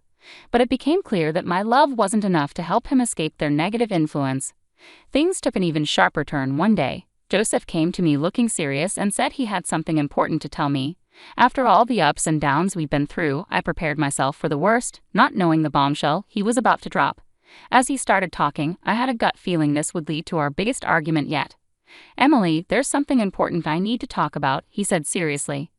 "What's going on?" I asked, already bracing myself for bad news. "It's about my parents. They're retiring soon, and I want to surprise them with a luxury vacation. It's going to cost a lot," he said, looking both excited and nervous. "That sounds nice as long as the money comes from your own savings. I really don't want to use our joint savings again," I said, hoping to avoid another fight about money. "I don't have enough to pay for it myself. I was hoping we could use some of our savings," Joseph admitted, looking hopeful but worried. "Joseph, if it's more than we can afford, maybe we should rethink this expense," I suggested gently, trying to bring him back to reality.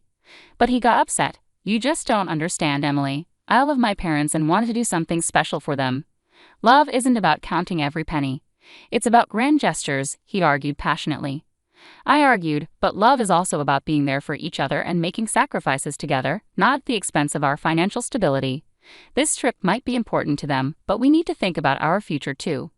Joseph was determined. "I have to do this for them. I thought you, of all people, would understand. They're everything to me." "And you're everything to me, Joseph, but we have to be practical. We can't just use up all our savings on one trip." I tried to find a compromise, but he accused me of being selfish and not seeing the importance of his gesture. "It's not about being selfish, it's about being sensible and planning for the future," I explained, wondering just how much he planned to spend. When he said he needed all of our savings, my heart sank. "All of our savings, Joseph? That's just reckless," I said, shocked by his request. "You're being heartless," he shot back, convinced I couldn't understand his desire to make his parents happy. "No, Joseph, I'm being realistic. We can't afford to spend $85,000 on a whim," I said, my patience running out. His casual mention of getting the money back later only added to my frustration. "Really, Joseph? That's not how this works," I replied, my disbelief obvious. We were at a standstill. Our views on love, responsibility, and money were completely different. The argument got louder and more intense. Suddenly, things were being thrown and breaking as if to emphasize our anger. In the midst of this chaos, Joseph declared that if I couldn't support him, he wanted a divorce. He probably expected me to panic and try to save our marriage. But I didn't. Instead, I gathered all my calm and resolve and simply said, "Okay, Joseph, if that's truly what you want." The shock on his face was clear. He had expected tears and begging, but what he got was my firm stance. I was done indulging his fantasies. If he wanted to waste his future chasing unrealistic dreams, he could do it without me. I didn't hold back. I told him everything. I made it clear that his endless quest for his parents' approval was pointless, like trying to stay dry in a storm with just an umbrella. He tried to argue, but I stopped him with a simple raise of my hand. I declared that I was done fighting for a love trapped by unrealistic expectations and a constant need for validation. "Go ahead, spend all your money trying to win over people who barely notice you," I told him, firm in my decision to end the cycle of disappointments and broken promises. And with that, the harsh truth hit him. He finally realized how bad things had gotten. Our marriage had turned into a battlefield, and it was time to raise the white flag and find peace separately. A month has passed since the divorce was finalized, and I can honestly say the feeling of freedom is incredible. Gone are the days of endless arguments about money or seeking approval that was never ours to gain. Now I'm breathing easier, free from the heavy burden of his doubts that once darkened my days. Each new day seems a little brighter. True, Joseph has tried to sneak back into my life, pretending to be concerned and asking about my well-being, but I saw through his act. I wasn't going to fall for his tricks again. As the saying goes, fool me once, shame on you. Fool me twice, shame on me. I firmly turned away from Joseph's attempts to rekindle anything we once had. I had realized I'd invested too much in trying to fix someone who didn't want to change. It was time to focus on my own growth and happiness. Rebuilding wasn't easy, let me be clear. Dividing our shared assets and adjusting to a new financial reality took patience and resilience. I was used to a certain way of living, but adapting wasn't new to me. I embraced the hard work needed to rebuild my life, discovering a strength and independence I didn't know I had. Reconnecting with old friends, getting back into hobbies I'd neglected, and finding new interests made the world feel big and full of possibilities. I was eager to make the most of this fresh start. Sure, there were moments of self-doubt and loneliness, and adjusting to a new budget was challenging. The wounds from a failed marriage don't heal overnight, but with each passing day, I found comfort in the fact that I was no longer sacrificing my happiness for someone else's insecurities. The ease with which I moved forward might have been a sign that I had been holding on to a lost cause for too long. It amazed me how much I could accomplish once free from that burden. So here I was, a month later, still adjusting but flourishing all the same. Joseph's constant messaging had taken a new turn. He was now claiming to be in danger and insisting on a meeting. Tired of his relentless attempts to contact me, I decided it was time to confront the situation. In the middle of his ongoing messages, I called him. "Joseph, we've been through this. We're divorced. It's time for us to move on," I said firmly. "Emily, please. I just need a moment to explain. I'm in serious trouble, and you're the only one I can turn to for help," he begged. Maybe it was the long absence of his voice, or perhaps he truly sounded scared, but against my better judgment, I agreed to meet. "Fine, but we're not meeting at my place. Let's go to that cafe we used to go to. No tricks, understood," I said. "Thank you, Emily. I promise I just need someone to listen." "You're the only one who understands me," he replied, sounding relieved. "I know what you're thinking. Emily, why would you agree to meet Joseph after everything?" Believe me, I questioned my own decision. Yet sometimes there's a part of us that gives in to a mix of curiosity and a lingering shred of concern, no matter how strong we are. I couldn't ignore his plea. Divorced or not, part of me still cared. So there we sat, opposite each other in the cozy cafe, surrounded by the comforting aroma of coffee. But not even the pleasant smell could ease the tension between us. Watching Joseph, with anxiety on his face and his attempts to tug at my heartstrings with those sad eyes, was almost amusing. This time, however, I wasn't swayed. Leaning back, I stayed calm and composed, ready to listen but firmly in control. I intended to steer this conversation on my terms. "Okay, Joseph, you got my attention for now. What's this danger you're supposedly in? And just so you know, I'm not here to save you. I'm done cleaning up your messes," I said, keeping my tone firm yet open. Joseph sighed, deeply, his face a mix of regret and desperation that was almost pitiful to see. But I steeled myself against any emotional manipulation. "I know I've made mistakes before, Emily, but this situation is different. I've gotten involved with some seriously bad people. I owe them a lot of money and they're not known for their patience," he confessed. I raised an eyebrow, skeptical of his dramatic story. "Really, Joseph? Dangerous people? Are we revisiting the tale of your imaginary friends who seem to attract trouble?" I couldn't hide my disbelief. Joseph's expression shifted to one of hurt and frustration, evidently hoping for a more sympathetic ear. "No, Emily, this isn't made up. I'm in deep trouble, and coming to you was my last resort," he insisted, his voice laced with desperation. "So let me guess, you spiraled after our divorce and now you're in debt? Was it that trip you mentioned?" I couldn't keep my voice down, drawing curious glances from other cafe patrons. I shot them an apologetic look, trying to regain my composure. "Look, I got caught up in something foolish, I admit, but now I'm in a mess that's bigger than I can handle alone," Joseph admitted, his gaze pleading. My frustration was close to boiling over. How could he waltz back into my life with yet another crisis? Yet, underneath the anger, I couldn't completely ignore the remaining shred of empathy for him. "How much are you in for?" I asked, bracing myself. $145,000, Joseph responded sheepishly. $145,000? Joseph, are you out of your mind? The cafe's patrons turned their heads, their stares sharp as knives. This time, I didn't bother to offer an apology for my outburst. If they were in my shoes, hearing what I was hearing, they'd likely react the same way. "Emily, please, I'm begging you. I've got nowhere else to turn. I know I've made a mess of things, but you're the one person who really believed in me," Joseph pleaded, his eyes shining with a sincerity that reminded me of the man I once loved. But those days were long gone, and my priority now was self-preservation, even if it meant walking away from him. "Don't pull at my heartstrings, Joseph. It's way too late for that. When you said you needed help, I thought you meant $12,000, not $145,000. You've completely lost it, I responded, my voice a mix of disbelief and indignation. Overwhelmed, Joseph began to cry, oblivious to the uncomfortable glances from others. Joseph, calm down. This isn't the place for a scene. What's going to happen if you don't pay this back? I asked, trying to grasp the full extent of his predicament. They're threatening to harm me, Emily. I'm not joking. This is really bad, he managed between sobs. His words hung heavy in the air, leaving me torn between my lingering concern for his well-being and the need to protect myself from getting dragged back into his chaos. Seeing how serious things were for him, I softened my approach. All right, Joseph, start from the beginning and tell me everything, I said gently. He explained how he had tried to pay for an expensive trip for his parents. He borrowed money from a friend who let him down, leaving him with a lot of debt. As he told his story, I felt a mix of frustration at his poor choices and some reluctant amusement at how things turned out. So you borrowed money from risky people to impress your parents who hadn't even noticed your efforts. Is that what happened? I asked, trying to understand. Joseph's face dropped and tears rolled down his cheeks as he admitted the harsh truth. Yes, ever since they went on that trip, it's like I don't matter to them, he said, sounding very sorry. Even though I was frustrated, I felt a bit of sympathy for him.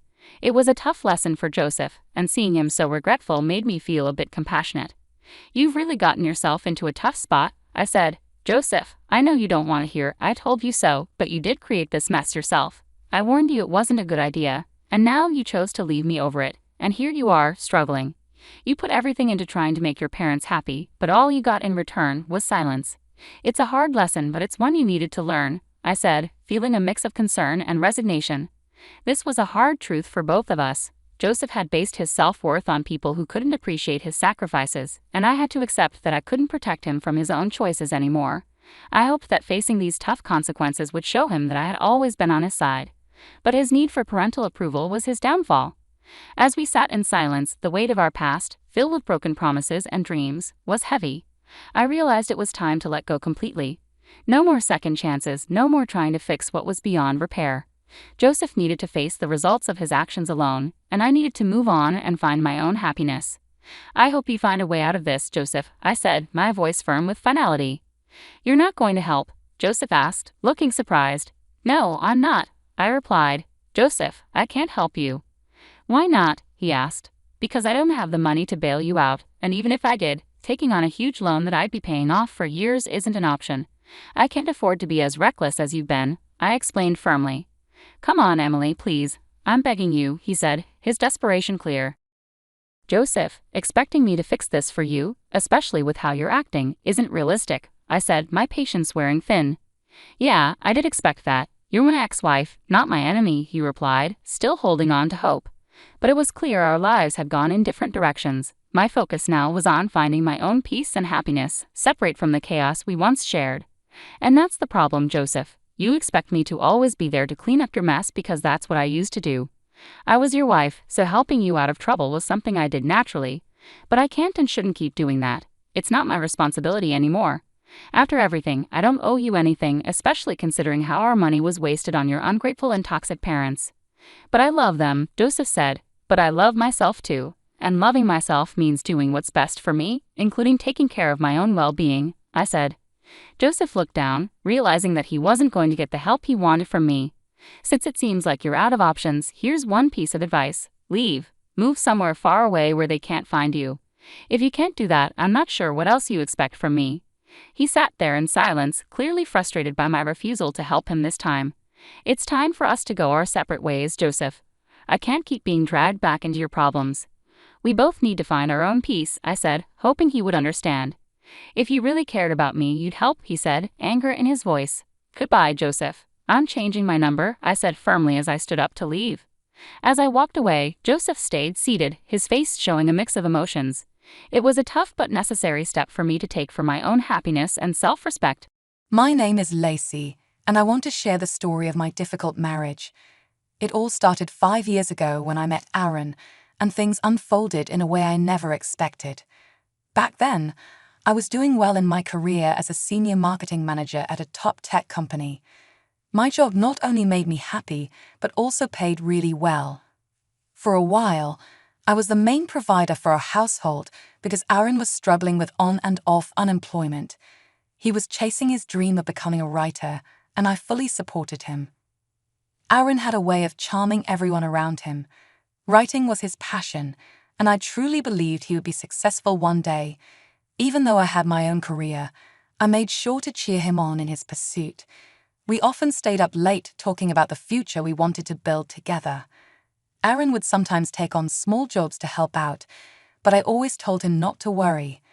I was happy to take care of things while he figured out his path. We had a strong belief in each other's dreams and were ready to face whatever came our way. Now, let me tell you about Hazel, my sister-in-law, who lived in the beautiful city of Auckland, New Zealand. We weren't super close, but I still considered her part of the family. Aaron was very fond of his younger sister. She was only 23. He often talked about their childhood, showing how much he cared for her. Even though Hazel and I didn't have a deep bond, I valued the times we spent together at family events. She was full of energy and life. Hazel had made a bold decision to study abroad, and everyone supported her. One day, after a long and tiring day at work, I came home with sore feet, just wanting to relax. But Aaron had something else on his mind. "Lacey, there's something I need to talk to you about." "Sure, Aaron. What's going on?" "It's about Hazel. Her health has taken a serious turn, and the medical bills in Auckland are incredibly high. She reached out to me for help. Can we send her some money?" "Of course, Aaron. What happened to her?" "She's been having some stomach problems, and the doctors are doing tests to figure out what's wrong." "Oh no, poor Hazel. I'll definitely help her." "Thank you, babe. I hate to ask, but she's my sister, and I can't stand the thought of her suffering. You know, I've been between jobs for a while, and my savings are running low. Hazel just graduated and has been looking for a job, but it's been tough for her to find one in her field. Family comes first, Aaron, and we'll make sure she gets the help she needs." "How much do you think she needs?" "Just $5,000. I know it's a lot." "We'll manage. It's the least we can do." "You're amazing, Lacey.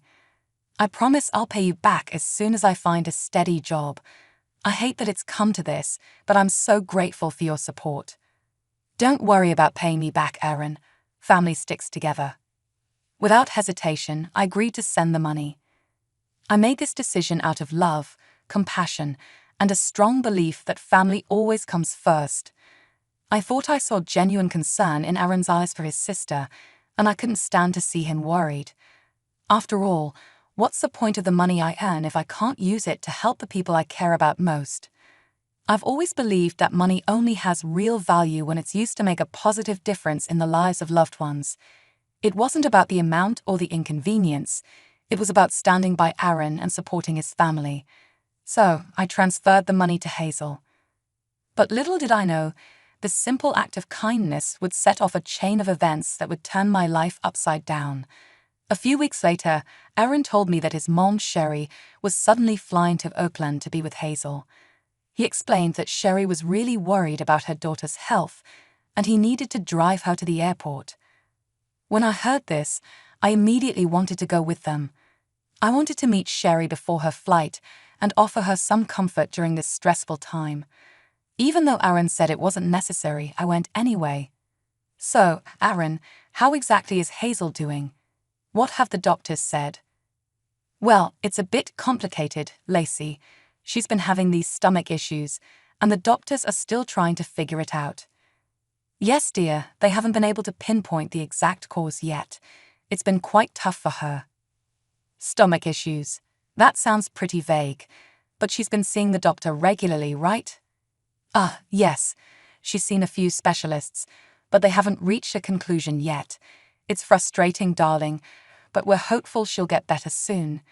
I'm going there to take better care of her. That's all a mother can do, you know." "I hope so too.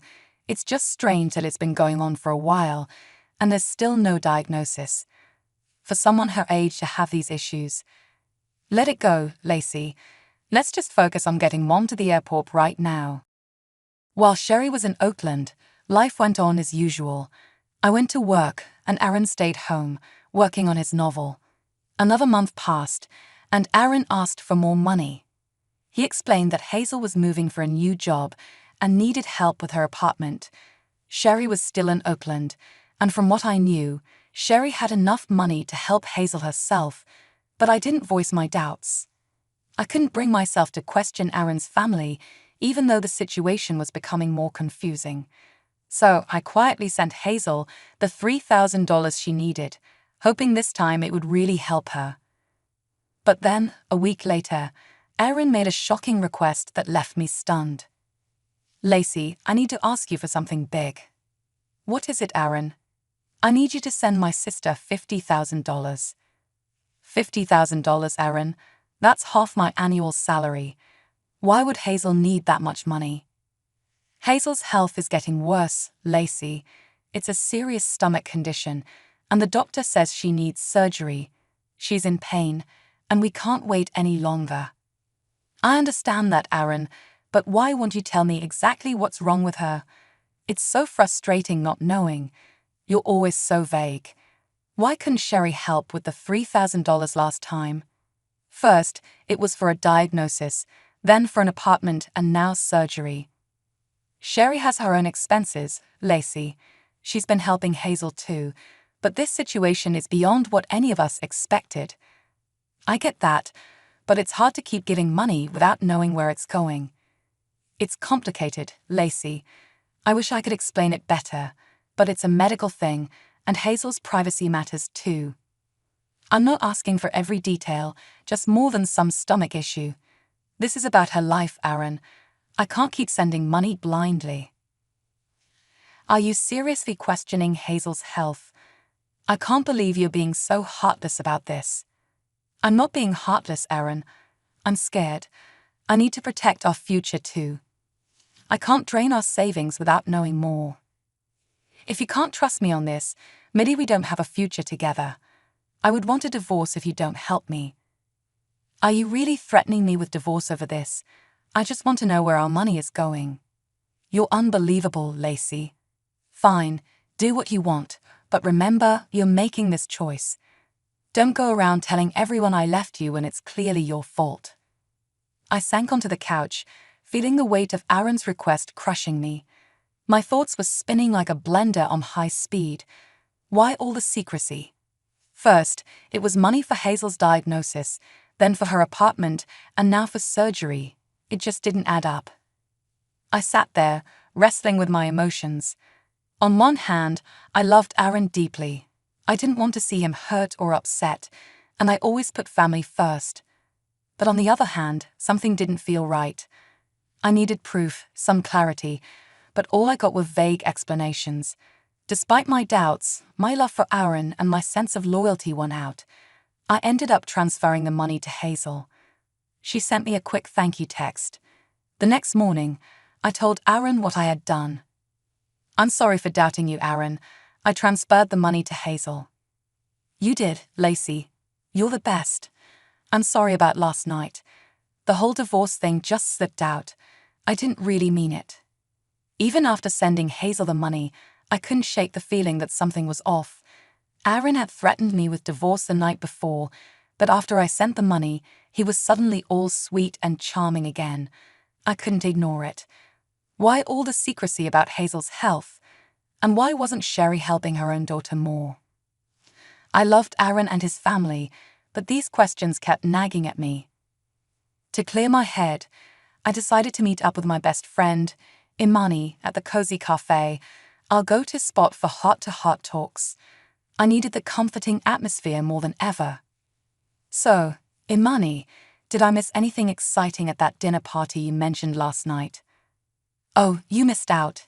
It was a blast. Jenny wore this stunning red dress that made everyone jealous. You know, the usual stuff, food, gossip, and lots of dancing. Typical Jenny, making an entrance. Why weren't you there, by the way?" "Actually, that's what I wanted to talk to you about. Aaron and I kind of had a fight." "No way, Lacey. What's going on?" "Well, you know my sister-in-law Hazel in New Zealand, right? She's been asking for money, saying it's for her health issues." "Yeah, I remember seeing her at your wedding. She was so young then. What's her deal?" "Something just feels off. I sent her money before, But now Aaron's asking me to send a huge amount of my salary, and he threatened divorce if I didn't. Wait, that doesn't sound right. That was a low move on Aaron's part. Did you try talking to Hazel directly? I did. I left her a few texts, but she was so vague about it too, just thanking me for the money and all. I don't really know her that well. You know, sometimes people share more on social media than they intend to. Have you checked Hazel's profile? Profiles? What is she up to? Hazel isn't on Facebook or Instagram. She's always been pretty private. That's odd for a 23-year-old not to have any social media presence. Let me put my stalking skills to work. Go ahead. I took a quick break to grab the blueberry muffins and coffee we had ordered, trying to calm my nerves. When I got back, the look on Imani's face was one of shock. "Isn't this Hazel?" she asked, showing me her phone. I leaned in and saw Hazel at a Dua Lipa concert just a week ago. My heart dropped. What on earth was going on? And those front row tickets couldn't have been cheap. I scrolled through Hazel's Instagram profile. There she was, living a life that didn't match the story Aaron had told me. Fancy restaurants, designer clothes, trips to Europe, and pictures with influencers. Nothing about her life seemed to match the desperate situation Aaron had described. The final straw came when I saw her Instagram story from just 4 hours ago. Hazel having a luxurious lunch with Sherry at an upscale restaurant. Her follower count was around 20,000, enough to make her a budding influencer. How could someone with that kind of lifestyle, who was supposedly in such dire financial straits, need so much money? Girl, she's flaunting a Gucci bag, and your husband claims she's broke. You need to have a serious talk with Aaron. You're right, Imani. I need to go. See you later. I rushed home, my mind racing, but Aaron wasn't there. I couldn't sit still, so I paced the living room, my heart pounding. Finally, Aaron walked through the door. "Hey, baby, how was your day with Imani?" "You're home early." It was very enlightening. I learned a lot today. That's good. I just went for a walk to hit my daily step goal. Nice. You seem upset. Is everything okay with Imani? Oh, come on, Aaron. Did you know about this or not? Know about what? I pulled out the screenshots of Hazel's Instagram photos that Imani had sent me. Aaron's face turned pale as he looked at them. I could see the regret in his eyes. Where did you find these? It doesn't matter where I found them. The question is, did you know? I looked him in the eyes and demanded, "Admit you've been keeping things from me." Aaron nodded slowly. "Yes, I have." Why would you lie about something like this? And where did all the money I worked hard for go? It's a complicated situation. I'm not accepting that as an answer. You better start talking. Well, Hazel needed money because she didn't finish college. She dropped out. What? And when were you going to tell me that? You said she graduated. Yeah, I lied. She wanted to become an influencer and needed money to keep up that lifestyle. I thought I could help her out. So, you sent her money to splurge on designer clothes and bags and to build a fake social media life. You don't understand, Lacey. She realized college wasn't for her. So, there was no illness, no surgery, no new job, and no new apartment. Yeah, I lied. She just wanted to live a glamorous social media fantasy. And Sherry? Why did she fly out to Oakland? She's in on it too. They're planning to go to Paris for an influencer event on Mother's Day. It's a thing where everyone brings their mom as their date. I can't believe you tried to convince me your sister was seriously ill just to fund these ridiculous luxuries. Please forgive me, Lacey. And then you threatened to leave me. Yes, I'm sorry. I didn't mean it. Babe, please, what can I do to make it up to you? You want to make it up to me? Fine, let's get a divorce. You can't be serious. Oh, I am. You threatened me with divorce, but now I genuinely want one. Life at home became unbearable. Aaron and I were like strangers living under the same roof. I needed a break from all the lies, so I booked a flight to my parents' place. My flight was in 2 days, but then Just when I thought things couldn't get any crazier, Hazel called me one morning while I was having my coffee. I stared at my phone, wondering what on earth she wanted, and then I finally answered. Lacey, you need to listen carefully. You have no idea what you're getting yourself into. What are you talking about? If you think about divorcing Aaron, it won't end well for you. You'll regret it. I'm done sending you money for your so-called needs. You don't understand the situation, Lacey. I have plans, and they involve you staying married to Aaron. As she started talking, I had a brilliant idea. I activated the recording feature on my phone, making sure to capture every word. You have no choice, Lacey. Be a supportive sister-in-law or face the consequences. You think you can just walk away, Lacey. You have no idea who you're dealing with. If you dare to divorce my brother, I'll make your life a living hell. I have connections you can't even imagine. Well, Hazel, it seems you've got your threats, but I have something too. I've been recording this entire conversation. You can't be serious. Oh, I am. And now you have 1 month to return every cent you took from me, or I'll make sure your followers hear the truth. Lacey, please don't do anything drastic. 1 month, Hazel. Don't test my patience. In the end, Hazel did pay me back. She wired the money to my account before the month was up. As for Aaron and me, we couldn't fix what was broken, so I filed for divorce. It wasn't easy, but sometimes you have to do what's right for you. Being single again has its perks. Work is more exciting, socializing is a blast, and I'm living life on my own terms. I bought myself a new apartment, a place I can truly call my own. When people ask me how I managed to stay strong through all the chaos, I just smile and say, when people cross the line with you, sometimes you have to cross some lines too. Don't play the victim.